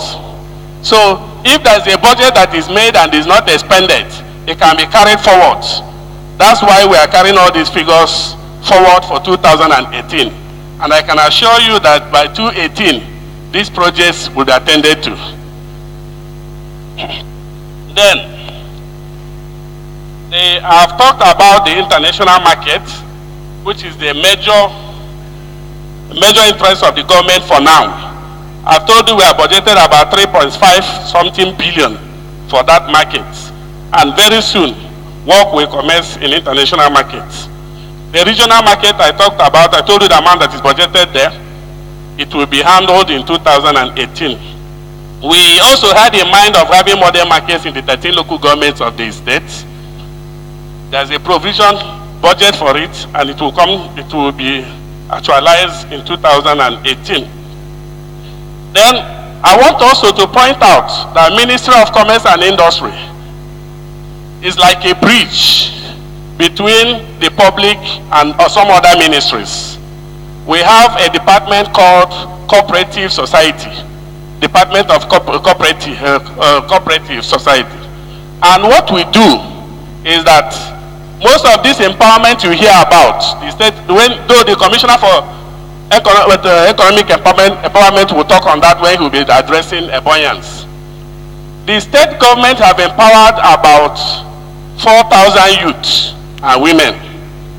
And this fund is not given to them to just go and feed their family. It's given to them to establish one business or the other. And Ministry of Commerce and Industry also monitor to make sure that this goes into business. As His Excellency have always said. Commissioner, just a guide. Yes. I think you were able to put together a good document before us, and it's pretty straightforward. What I would expect from you is to speak to this document, because much of what you are discussing now is not here. If we focus on this document, it will help us catch up with time. You have line items here, the provisions. Already from what you said and what we were saying here, the whole of 2017 year performance was 0. That is very shocking to everybody, including those here. Their projection for 2018 is 4.8 billion. Am I correct? Yes. 4.8 billion. So we think it's straightforward. The key question for us is at our level, the council level, we need to find a way to address why 0 performance. Because it simply means that all our projection in this ministry, we didn't meet it. You know, so we need to pay more attention and address those key reasons that led to this very poor performance. You know, so I think you have produced a document that speaks for itself. Needless, you know, worrying over other details. Except if there are things that you think we must really hear. Yes. Otherwise, the things here are straightforward, and the work we have to do as government is to find a way to deal with 0 performance. It's not a good news for us as government. Well, yes. Well, I don't know if we are talking about budget, if I should accept the word 0 performance. The word 0 performance may not be the best word to use, because the fund it was budgeted for. Sometimes you can budget and the fund is not available to be used, or there are so many other things that is more pressing than that area. So it may not really be 0 performance, but you may say why we did not access the fund. That may be a better language to use. So, but as I said, this is a live program, and I want to inform our people of something. And that is on the issue of Bank of Industry. Because Bank of Industry is partnering with Ebonyi State. For the general public, they are providing 2 billion naira, while the state government is providing 2 billion as a matching fund that will go into industrialization of our state, Ebonyi State. That is already done. We're also aware that even civil servants, there's a provision for them with the Bank of Industry too. The state government is providing 2 billion, while the Bank of Industry is also providing 2 billion. And that will give us another 4 billion for the civil servants. Yeah, SAG, the other thing I wanted to just highlight is that about 4 industries were almost at the peak of establishing in Ebonyi State. Now that is not captured in the document you are having. and that is we are about establishing bottling water company. The arrangement is almost completed. It's already advertised. If you see advert, and it's going to be PPP arrangement. We're establishing high chloride water plant. We're establishing pencil industry and weaving bag industry. These 4 industries, we have already concluded plan on how to establish it. If you look at the national issue of this week, the current national issue newspaper, you will see where we advertise these 4 companies. And that is also coming from the industry, the Ministry of Industry. And these are the things that we intend to achieve in 2018. And I also pray that this committee, just as you said, will not only find out why we did not access the fund, but will help us to access the fund for 2018 as even more than budgeted. Thank you.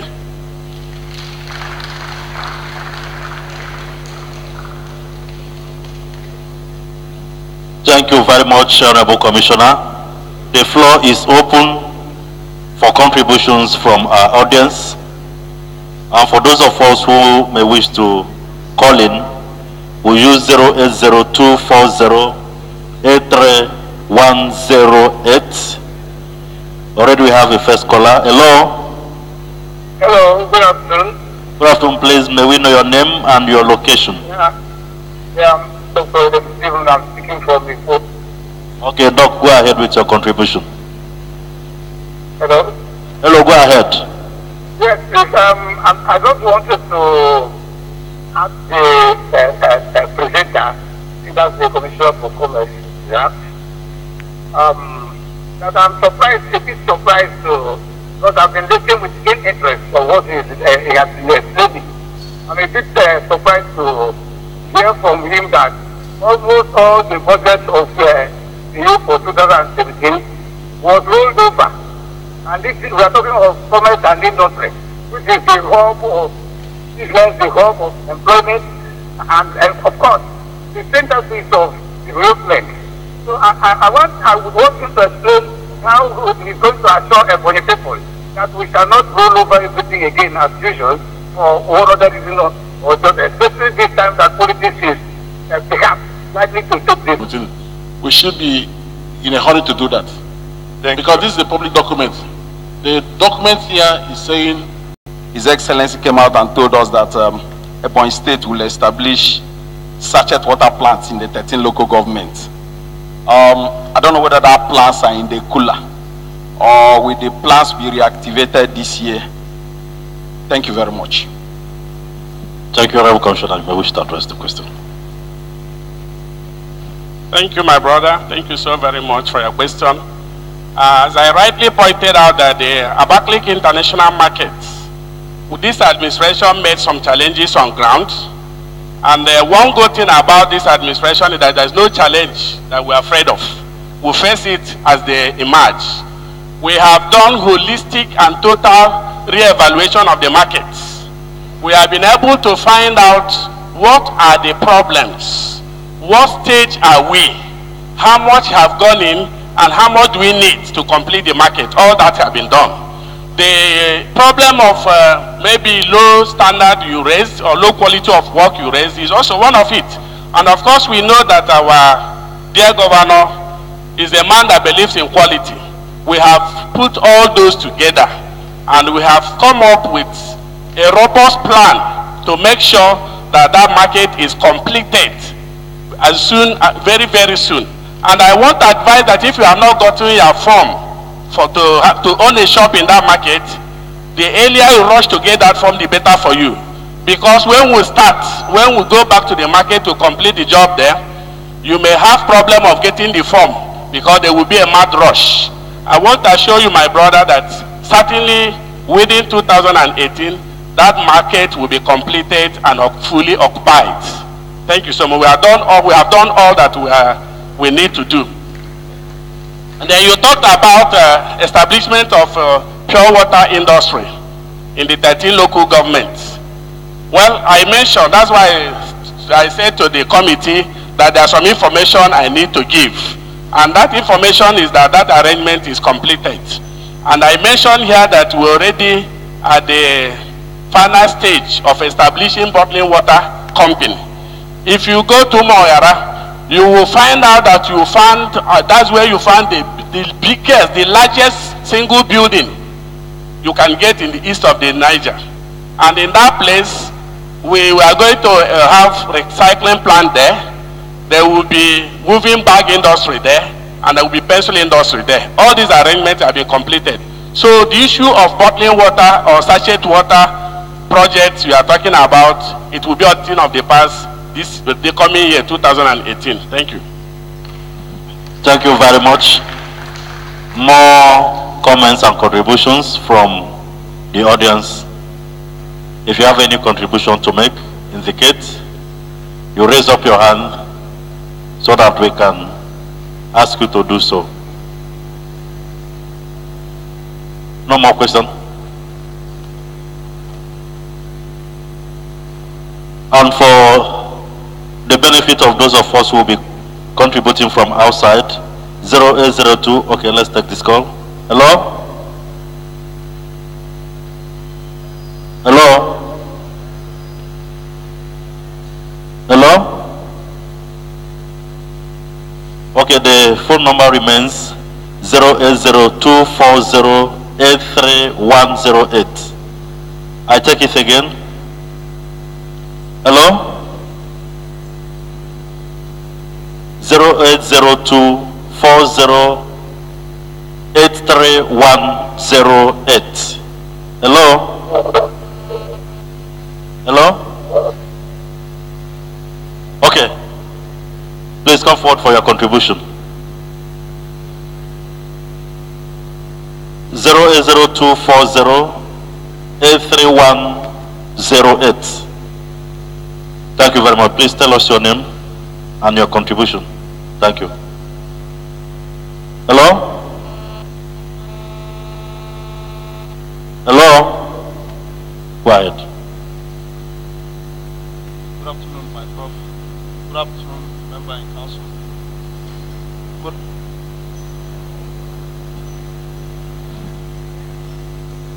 Good afternoon, prof. Good afternoon, executive members, council. Good afternoon, my own commissioner.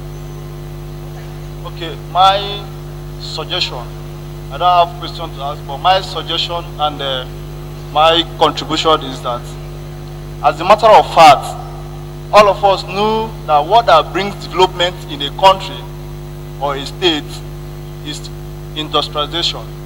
And if we look at it critically, we will definitely find out that Ebonyi State is lacking behind in terms of industries.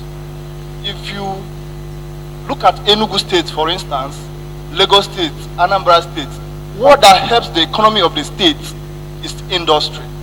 So my own opinion is that the government and the federal government should actually do something very, very fast to develop this state with an industry. Because if you look at it, some of our youth are idols looking for what to do. They don't have, looking for jobs here and there. But by the time there is an industry in this state, you find out that a lot of us will definitely find something to do. And that thing is that I came to the fact to find out that we have a prominent man in this state that actually has what it takes to have an industry on their own. Like Bebioku, for instance, he has an industry somewhere around the state, not in Ebonyi State. The owner of Ferus, I actually learned that he's an indigenous of this town, but he doesn't have any branch here. So I am suggesting that some of these men should be advised to have their branches in this state. It will enable the economy of this state to grow faster.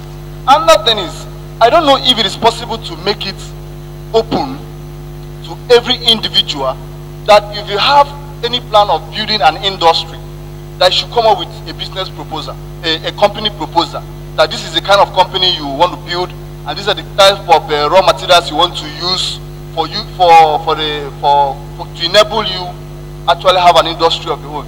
So that the government should look into that proposal, look into it critically to know if it is what that is actualizable. Thank you.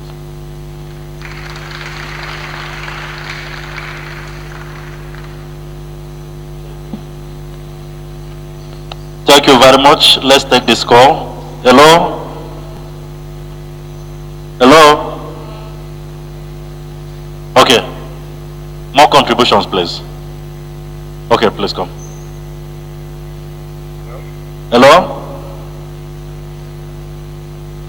Hello? Hello? Okay. Your name and your contribution. My name is Sunday Agara. At the beginning of this administration, we were assured that the Nkalago cement industry will soon commence. However, when the litigation between the co-investors and Sunday Agara, office of the SSG, yes, when the litigation between the state government and the co-investors ended, we were very happy, and the assurance that the co-investors will come back and reactivate that industry actually made Ebonyans to be very, very hopeful. However, up to this moment, nothing has actually happened. So I'm asking the Honorable Commissioner, sir, what is government doing in order to either reactivate that industry or make the co-investors to come back and reactivate it? Thank you. Okay, thank you, Honorable Commissioner. You may wish to take that. Hello? Hello? Hello? Hello? Okay, Honorable Commissioner. Yeah, thank you, Mr. Agara. The co-investor is very much around. You don't need to look for him anywhere to come back. He's very much around. He's doing some job on the grounds. The truth is that that company, that Niger Sem, was almost moribund. And so many things went wrong. And he's trying to, the co-investor and the state government is doing everything possible to revitalize the company. So many jobs, so many things are going on there. But then, the question, what Ebonyans want to see or hear is that work has commenced, that we have started production. I can assure you that by God's grace, very soon production will start. But other things that need to be done before production is ongoing. The plant itself is completely being re-engineered, and so many other things that we don't need to go on. Things that are working. The co-investor is very much around, and the government is giving him all the necessary support that he needs to make sure that Niger Sem start production. And I am sure that Niger Sem will come back to life. The dead bone shall rise again. Thank you. Okay, thank you very much. Phone numbers remain 08024083108. Hello? Hello? Okay, please, more contributions from the audience. Mr. Chairman, okay. sir. We can conclude this segment.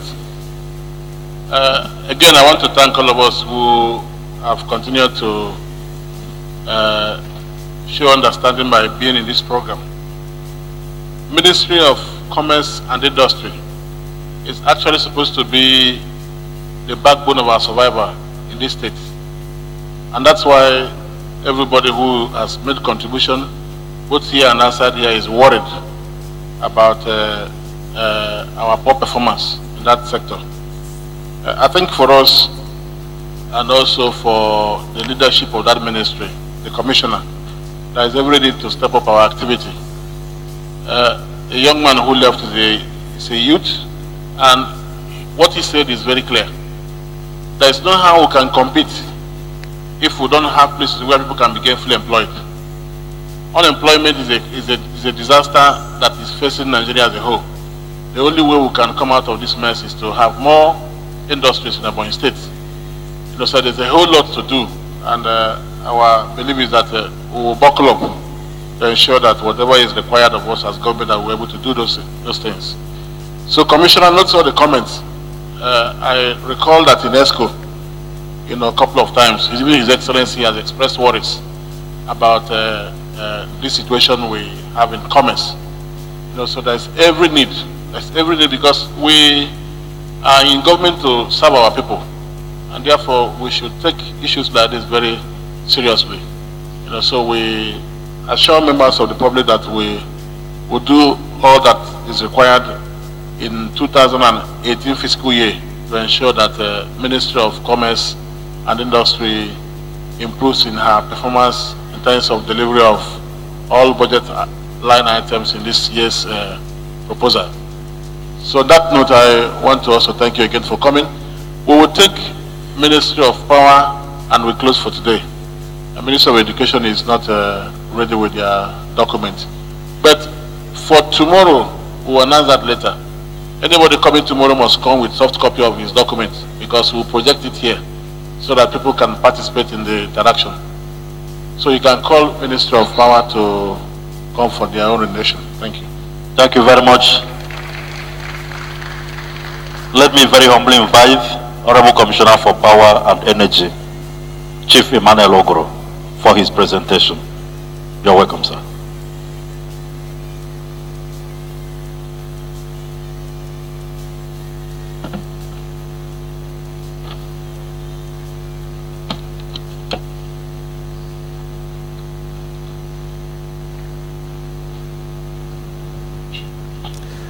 And we just listened to the State Commissioner for Commerce and Industry, Honorable Obinna Nwachukwu. And we've listened to the Ministry of Agriculture and Natural Resources. And now time for the State Commissioner for Power to give accounts of the implementation of the 2017 budget. I am here as the Commissioner to present our budget estimate for the year 2018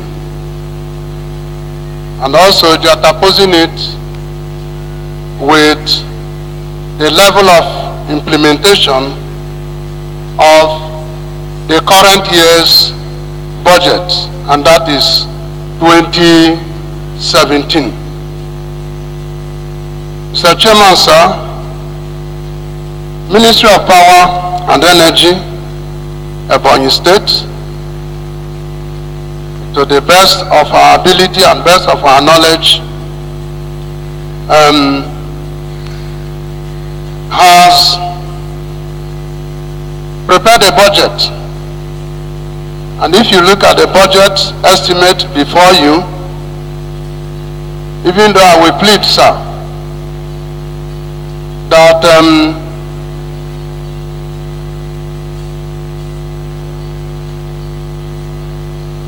I will plead, sir, that I deviate a little bit.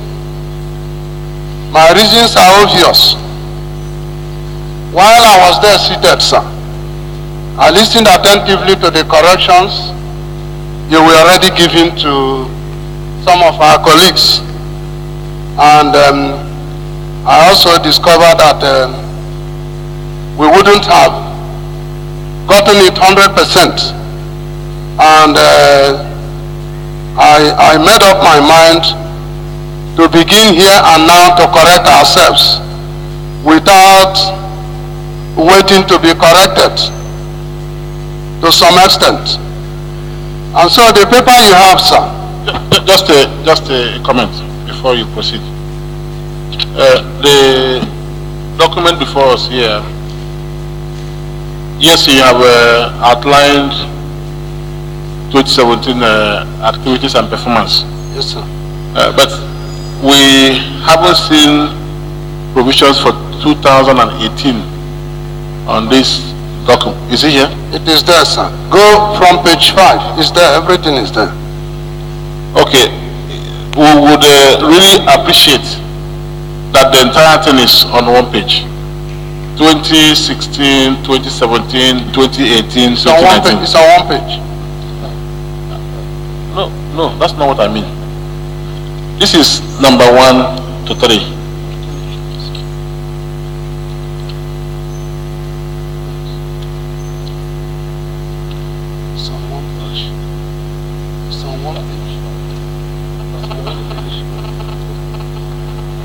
That's why I'm.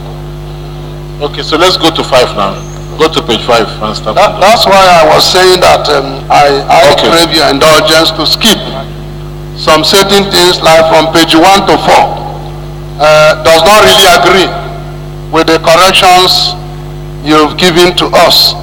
And like I said, I don't wait to make the same mistake. Even on page 5, I also have seen that we made some duplication. And if you permit me, I will ask you to go straight to page 6. But before then, sir, let me say that in the year 2017, that's the current year, we had a budgetary provision of about 4.8 billion, 2017, and 2016.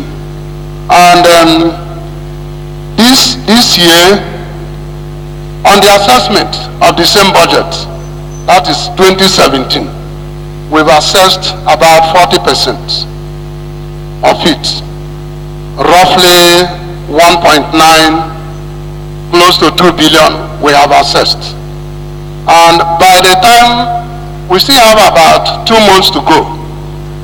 Within now and then, we would have clocked to about 50-55% of the budget, which means that we've been doing something, as you can all see around everywhere in the state, that places are being illuminated, beautified, and security is highly enhanced, courtesy of His Excellency in the area of electricity. If you go to page 6, like I said, you will see that we have construction of electrical warehouse at Centenary City. We budgeted for it last year. For one reason or the other, we could not contain it. And we're also representing it this year. And there we have 100 million. But in your paper, you may be seeing 80 million. We had 100 million last year, and things are not really getting lower. Things are going higher. And that is why we said, instead of raising it, let us still peg it at where we were. The next is extension of street lights on 98 newly captured streets in the Abakaliki urban.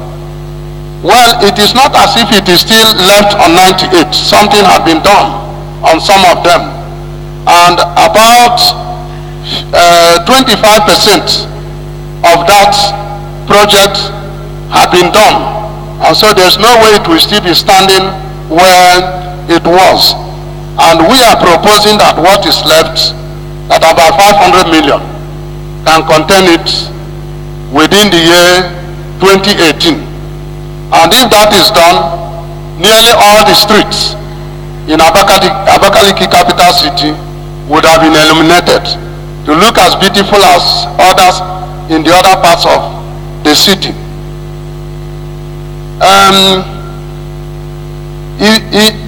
The next one is completion of ongoing electricity to 55 number communities. Then 1, 2, 3. You have in the south, you have in the central, and you have in Ebonyi North. I want to pick it holistically instead of picking them one after the other. In the area of rural electrification, one may say not much had been done. We agree, even though something had been done. And I want to tell us here, to add to what you may have known, that we've been having problem on rural electrification, and that is why it has not been going as fast as street lighting all over the state. The reason was that about 2006, the entire state, and that is the 3 zones, we are contracted for rural electrification to 3 different communities. Somewhere along the line, something happened. And that is why you will still see that in the column for 216, it is as good as being almost empty. In the column for 217, the same thing happens. But we believe that God willing, definitely, and with the zeal in His Excellency's mind, we are going to tackle it.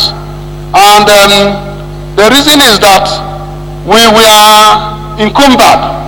Government of Ebonyi State have been encumbered in going into these areas because the total area, 55 communities in one zone, 60 in the other zone, another 55 communities. That is almost 160 something communities in the entire zone.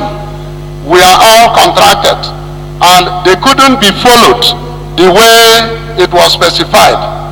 Then when this government came in, then we did what we were directed to do, as it is custom of the administration, to go into joint measurement. We did the joint measurement and discovered that the company was rather owing government instead of government owing them. And that was how the work stopped. The companies asked government to pay, but rather than do that, government said they should refund us. Now, as a result of that deadlock, the companies went to court against Ebonyi State government. But when they saw how prepared the government of Ebonyi State has been and is still prepared, now they retrieved their steps and withdrew for in-house settlement in the court. And one of the things that government did through the ministry was to insist that whatever materials they had in their stock should be given to government, because these people were claiming that they had materials worth about 500 million, but it was in their compound, so we needed to have the materials. And I want to announce to us here that government, as of today, has recovered all those materials. Government has about 80 transformers. Government has about 5 to 7 drums of bell conductors and so many other rural electrification materials. They are behind here in government house. And with that, government can beat her chest that in the year coming, we are going to carry on aggressive rural electrification to cover all these gaps that have not been covered within this period of issues. And so that is why we are bringing up those things to 2018, believing that in 2018 we are going to spend in all those communities about, it would have been more than that, about 1.2 billion we are going to spend. You may not see that exactly the way I'm reading it on that paper, because I have the most current paper that contains the value of all those materials that are right inside government house, which we got from these 3 companies. So that is why it is not going to tally with what you have there. And so the same way government aggressively embarked on street lighting in different local governments, and particularly in the capital city, is the same way by 2018 government is going to embark on rural electrification of virtually all the communities in Ebonyi State. Then you will also see completion of the installation of local area network by Secure Network. This happens to be one of the contractors that government met on ground from the previous administration. And you know, this government do not and has not abandoned any project started by the previous administration, because the government do not believe on abandoning, and of course none should be abandoned. And that is why government is still continuing. What we mean by this is that at Centenary City, from your office, you can link to every other office there. And that is what we call inter-network. It couldn't have been completed because the buildings there are also not complete. You do not go to put those networks without the building being completed itself. By the time the buildings are completed, those things will be there. So in this case, it is not as if the contractor has actually defaulted. He has not.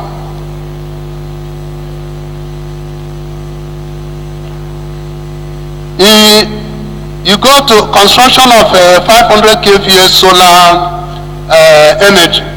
In Ebonyi State, we are looking out of the box. We know the problem we are having with the conventional electricity called EEDC in this part of the world. And everybody is crying, including government.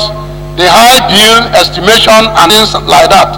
So government, instead of embarking on quarrel every day, is looking out of the box. Just like you are a witness to what is already at the gate of the university permanent site. Government there already has 150 kVA solar that is operational, as I'm telling you now.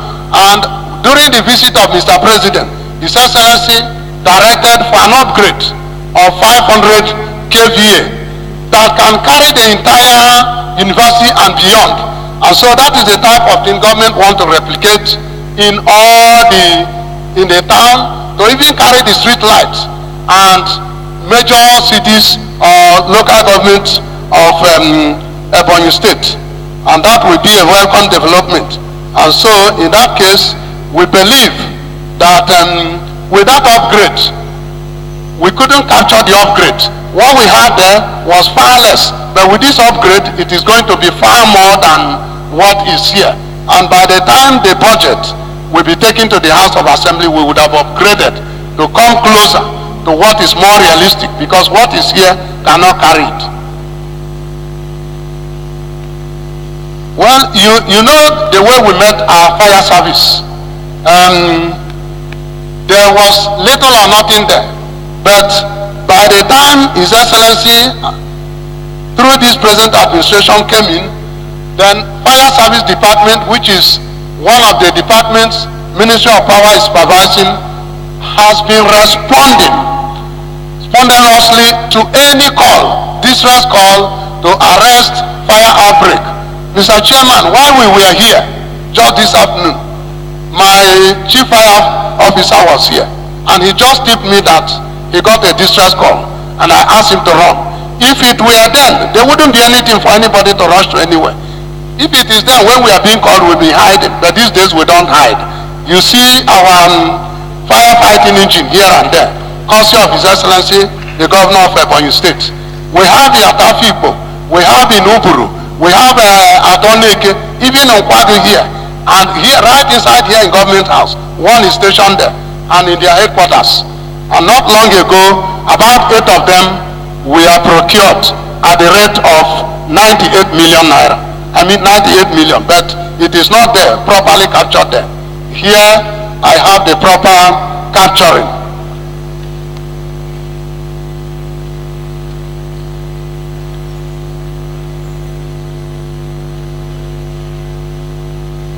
If you go to page 8. Just to guide you, Honorable Commissioner, I suppose because of your level of activity in the ministry, you maybe need to pay more attention to the document. In terms of performance, we are all witnesses. You know, your ministry is very effective and the result is self-evident.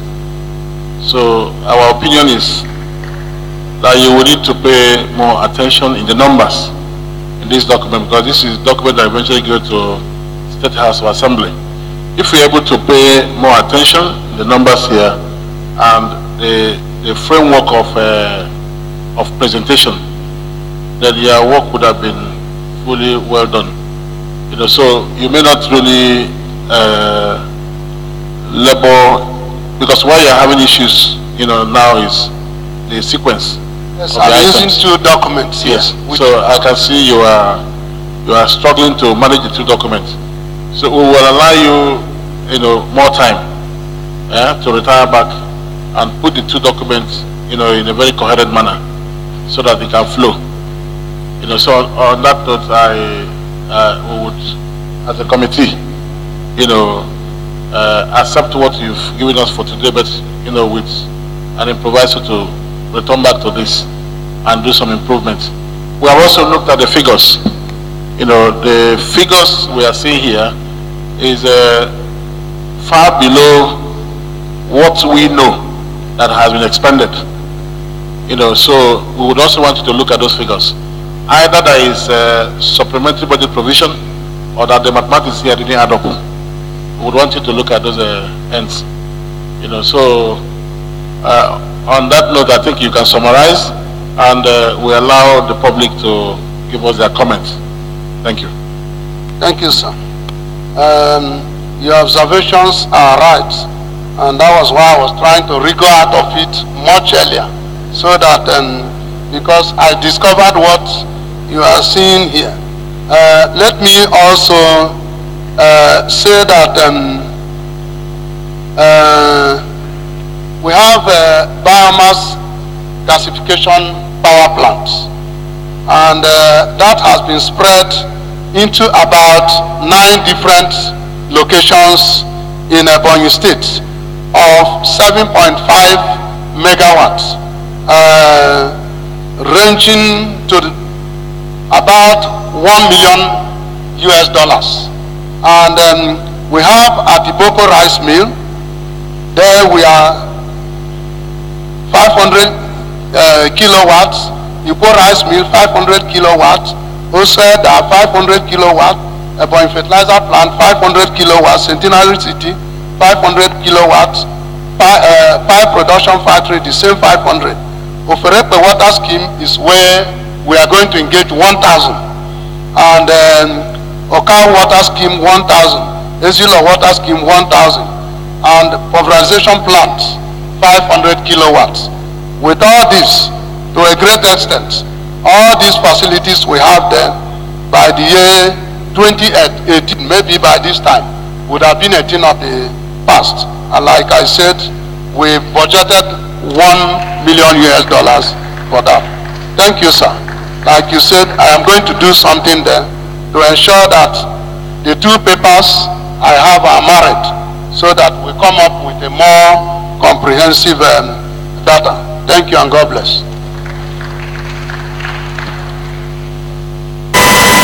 Thank you very much, Honorable Commissioner for Power. Mr. Chairman, distinguished ladies and gentlemen, we'll now take comments from the audience, within and outside. Hello? Hello? Hello, please may we know your name and where you're coming from? No problem. My name is David Odoha. Go ahead with your contribution. Okay, sorry we lost that call. Please, if you have any contribution to make, indicate once again. Okay, come forward. Hello? Our phone numbers remain 08024083 108, 08024083 Hello? Okay. Thank you very much. My name remains Mr. Dennis Uzim. I'm a public affairs analyst. I defer to the panel on the high table, and I defer to the audience. Honorable Commissioner, sir, the areas I want to come in is first and foremost, I want to know whether it will be possible that you people will help some streets in the major cities in the state, especially the capital of the Abakaliki Capital Territory. Issue of transformers, EDC, most of the streets are alternating lights. Some people get lights for 2 days because the transformers cannot carry, the transformers on the street cannot carry the whole people on the street. Some people get for 2 days and they are off for the next 2 days. Some get for 2 days, they are off for a day. Please, I want your ministry to know how they can come in and help provide transformers, especially if it is for Abakaliki, Oneke and Afikpo. If you can come in. Again, on the issue of EDC, the way they are fleecing the inhabitants, the residents of the state, is too so unwarranted.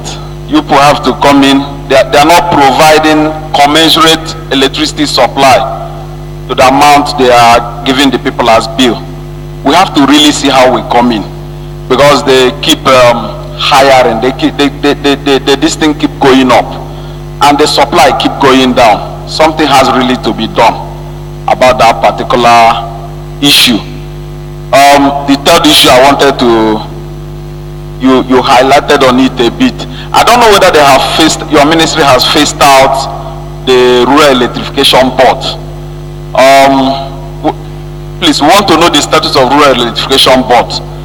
There are so many issue of electrification you highlighted on it have not really been going on. So many towns, communities don't have electricity as we are talking. So that we know whether you have phased out the Rural Electrification Board, whether you are carrying out their responsibilities, and whether really you're going to help us with rural electrification. Thank you so much. Thank you very much, Honorable Commissioner. Yeah, thank you. Your questions are in order. Let me start from the last. Yes, Rural Electrification Board is already scrapped by government, and whatever responsibility or assignments they had or they were doing had been fused into Ministry of Power and Energy in Ebonyi State. If it were not so, I wouldn't be highlighting on activities of rural electrification. And like I said, you've not been seeing activities, or rather some communities in Ebonyi State is not having electricity activities in the rural area as you expected. Not only you expected, even government did expect to do more. But we are caged with those contractual issues I told you. And even though we are government, you don't just break the law anyhow without following it sequentially. And that was why we kept following it until it got to a point. They went to court and made a U-turn to government's own favor. Even what is left, it's not as if that thing were recovered. The only thing, we are still gradually trying to pick. Rather than keep going into litigation, we will get all those things from them. And by the time they are gotten, definitely, we are going to spread them into communities. You are talking of not having transformers, and you cited maybe Abakaliki, capital city or whatever, as an example. Well, you can hardly rob Peter to pay Paul. There's what we try to avoid in government, environment. Maybe you are giving 1 naira to use for this project, and because the other one is so important, you take it and use it for the other one. Those materials are specifically marked rural electrification. They are not for urban electrification. And those areas where those contracts have been given, they are still yearning to have those jobs done. And definitely that's what His Excellency the Government, Chief Engineer Dave Omai, said he must do it, because it happens to be one of the electioneering promises he made to the people. And thank God these materials are on hand. Well, I am not trying to completely say that not even one out of those things may be replicated in the urban city. I haven't said that. But to a great extent, those things will be taken back to the rural areas where they were originally meant for, instead of stocking it here. Again, remember that EEDC and other discos, there are 11 of them in the country, but we're not going to talk about other that are not too close to us. They are not anybody's friend. The same way they are not your friend, they are not our friend either. Overestimation, if you see the bill they give to government, but we've told them that estimation is something that is based on nothing.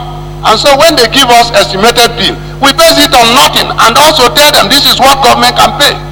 So it's not as if they are having it easy. We're not having it easy with them. They're also not having it easy with government until they do the necessary things that they need to do. If you listen to the radio something they were talking of today, there was something they even said, which I heard for the first time, and I'm happy we're going to tackle them with the SSA on rural, on EEDC and renewable energy. who is here present, they say that even with a prepaid meter, that assuming you are living in a house and you have a prepaid meter, for whatever reason you are not in that house for a period of a month or two, that you will still pay. Is it done anywhere? Government of Ebonyi State cannot allow that to happen in Ebonyi State.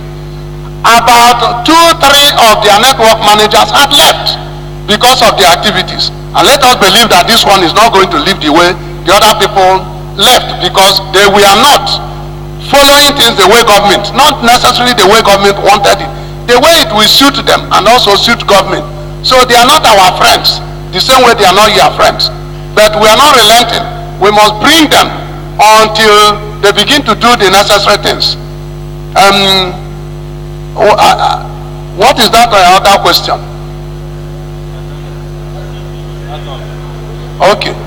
I think, so that is the way it is. We are doing something to ensure that we please the public, because government of Ebonyi State is not in any way wanting to inflict hardship, untold hardship to the people.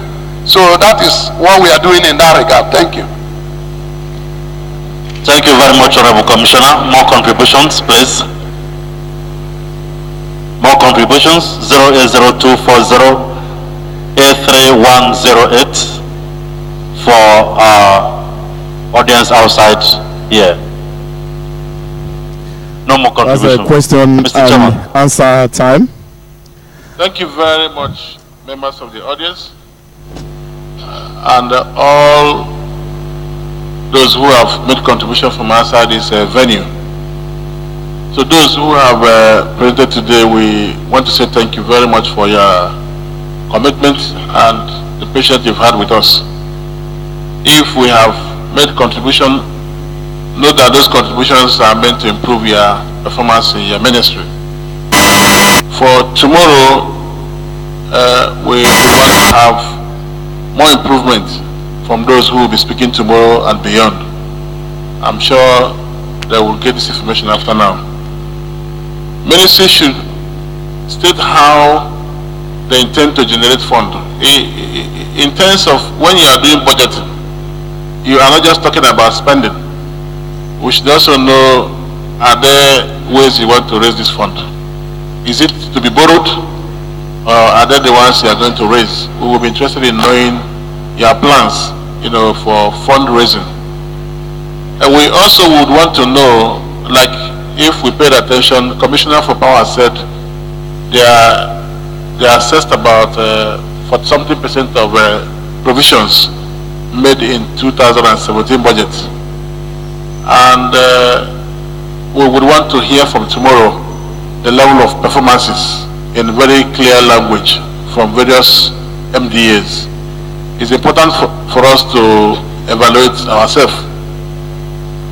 Then those who will talk from tomorrow should read their document thoroughly. When you have a presentation to make before an audience, it's usually very good for you to have your numbers and your figures correct. You should be a master of your document so that you don't give room for people to think you don't know what you're doing. So it's important that you have full control of the document you are presenting to us. And again, we have noted that from tomorrow we should get soft copy submissions so that those who are in the audience will follow through in the slide.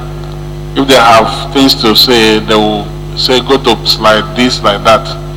For today, the members of the audience are not properly integrated in this discussion because they are not seeing any document, they are not seeing any slide. So we want to see that happen tomorrow. And we would also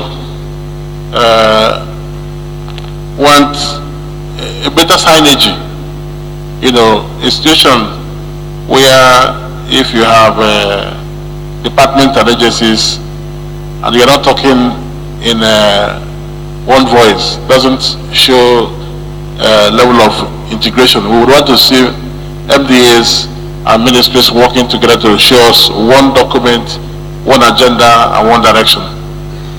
So on that note, we, on behalf of the committee, want to express our profound gratitude for all of you who have made it today.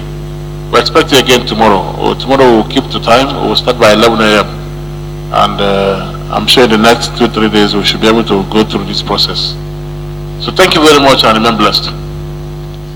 And I was the Secretary to Ebonyi State Government, Professor Bernard Odo. So we'll close, and well, I think we will need to do a colorful thing before we close. We have heard from the State Commissioner for Power, they want to establish State Commissioner for Commerce and Industry, and indeed the State Commissioner for Agriculture and Natural Resources. They have all made a very comprehensive presentation of the implementation of the 2017 budgets of the state governments in their various ministries, and also giving highlights of the proposed 2018 budgets, both the state government, the community, budget estimates rather, equity, and has and gradually we are coming to the end of the first phase of the presentations. Last 2 hours, we will sign the contract with them. Definitely tomorrow will be the second day We are also doing our best to ensure of the that will bring more program, partners and investors to the state. precisely at 11 o'clock in the morning. Who will be signing for you? And don't forget, this is being brought to you courtesy of Salt Television Commissioner, okay, you're here. and Salt I'll hand over FM, to the Commissioner for the Stables of Ebonyi Broadcasting Corporation, Abakaliki. Thank you.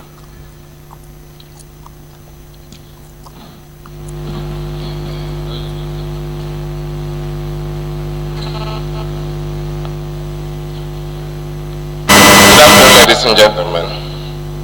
Your Excellency, the solid Governor of Ebonyi State, hereby represented in this occasion by the scribe of the state, Professor Ben Odo. I'm leveraging on the table that is already in place, and I also know that protocols were properly established. I want to stand on it, Prof. We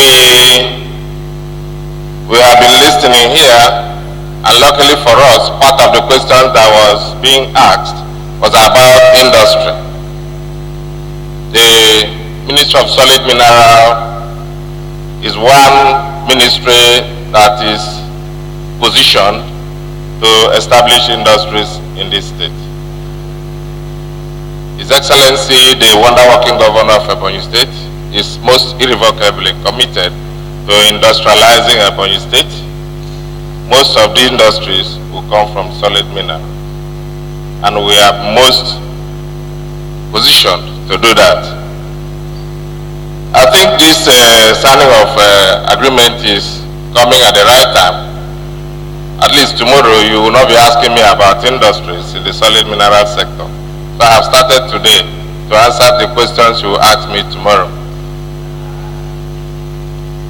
The industry under review now is about, there is a joint venture between Ebonyi State Government and Tonji Global Solid Mineral Resources Limited. Our plan is to establish a lead ore processing plant. You know we have abundance of lead deposits in Ebonyi State, part of which His Excellency, the President and Commander-in-Chief of the Armed Forces of the Federal Republic of Nigeria, became so interested about it. He personally asked me if we had abundance of lead, and I said yes, Your Excellency. More than 80%, 60% of the solid mineral we have in Ebonyi State is mostly on lead, and he promised to send the Minister of Mines and Sea Development for proper and further discussion on how to exploit the lead deposits in Ebonyi State. So part of the action we are taking today is to show the world that we are a lead processing state. And so we partnered with Tonjil to establish this lead factory.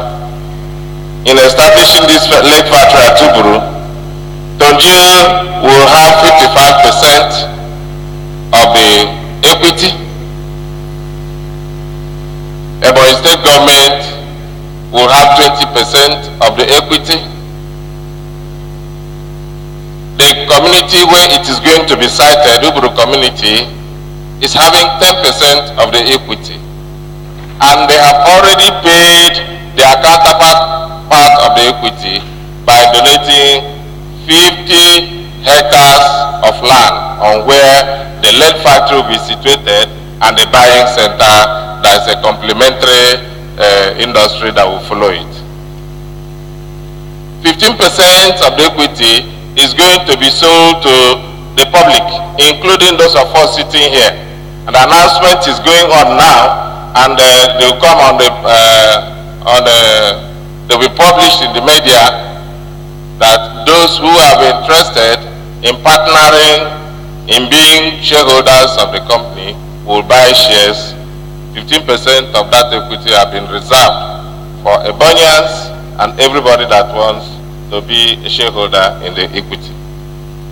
And today now, we are here to do the signatures. All the parties to this have noticed and they know what we are going to do today. May I therefore, sir, bring the partners, Tonjil, the representative of Tonjil, the signatory of Tonjil will come here. Yes.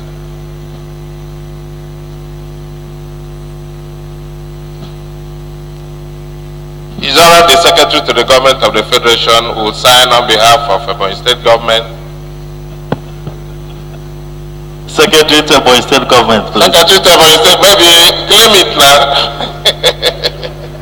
It's a prophecy. Yes. Is your Royal Highness the Eze of Uburu will come closer, please. I'm happy I did not call a lower position. The Honorable Attorney General and Commissioner for Justice, the youngest hag in Nigeria, please step forward.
And that's the signing of MOU.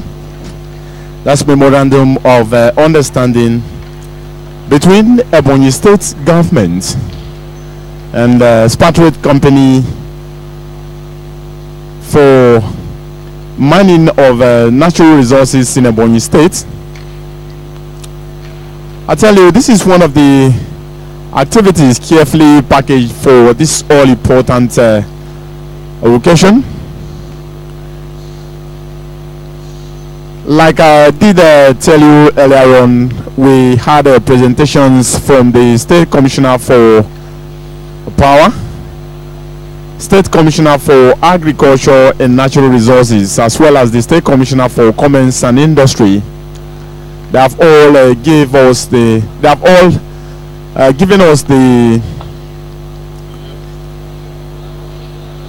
level of implementation of the 2017 budget, and of course the true highlights on the proposed 2018 budget estimates of Ebonyi State government, especially as it concerns the ministries that did their presentations today, spearheaded by their various commissioners.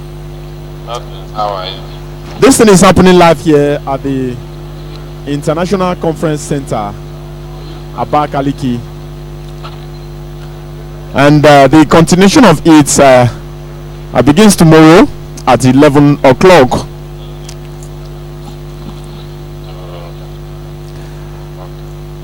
This is indeed a very landmark exercise talking about the MOU between Ebonyi State government and the expatriate company based in Abakaliki, the state capital of Ebonyi.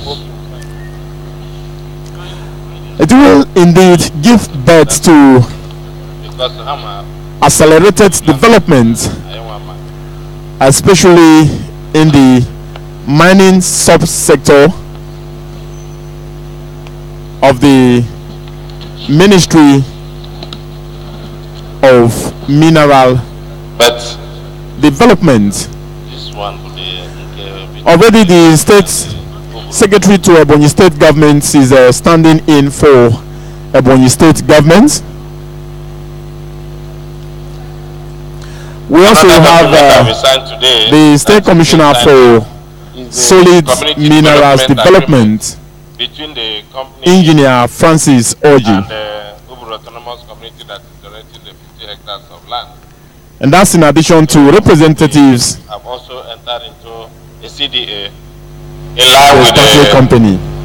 Mining and Minerals Act 2007 and Mining Regulations Act 2011 that there must be a community development agreement between a community and investing company. And so we are fulfilling that aspect.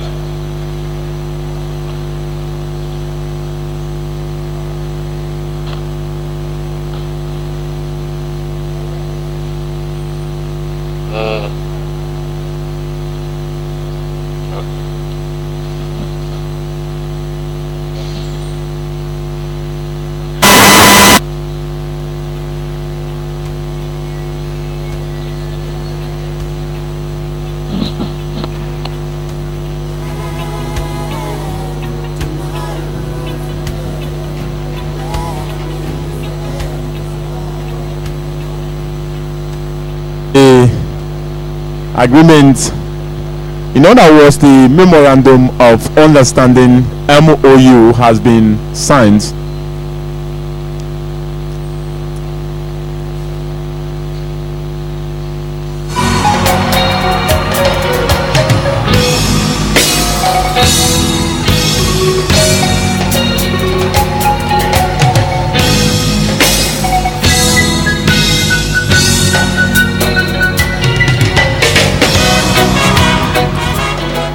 Well, this is a part of a good governance in Ebonyi State, the first of its kind. A government giving accounts of the implementation for of the annual budget. For the record, so three different parties are supposed to execute this contract. The Chinese company, the host community, and the Ebonyi State government. We have noted that some section of this document has Chinese translation. So to be on the safe side, they have signed their own section, their own column. We are not in a hurry to sign now. We want to spend tonight and tomorrow to get those who can help us look at the Chinese section, to be sure that the language there is consistent with the English version. Once that is done, we will sign off. Is it? Okay. Thank you. Thank you very much.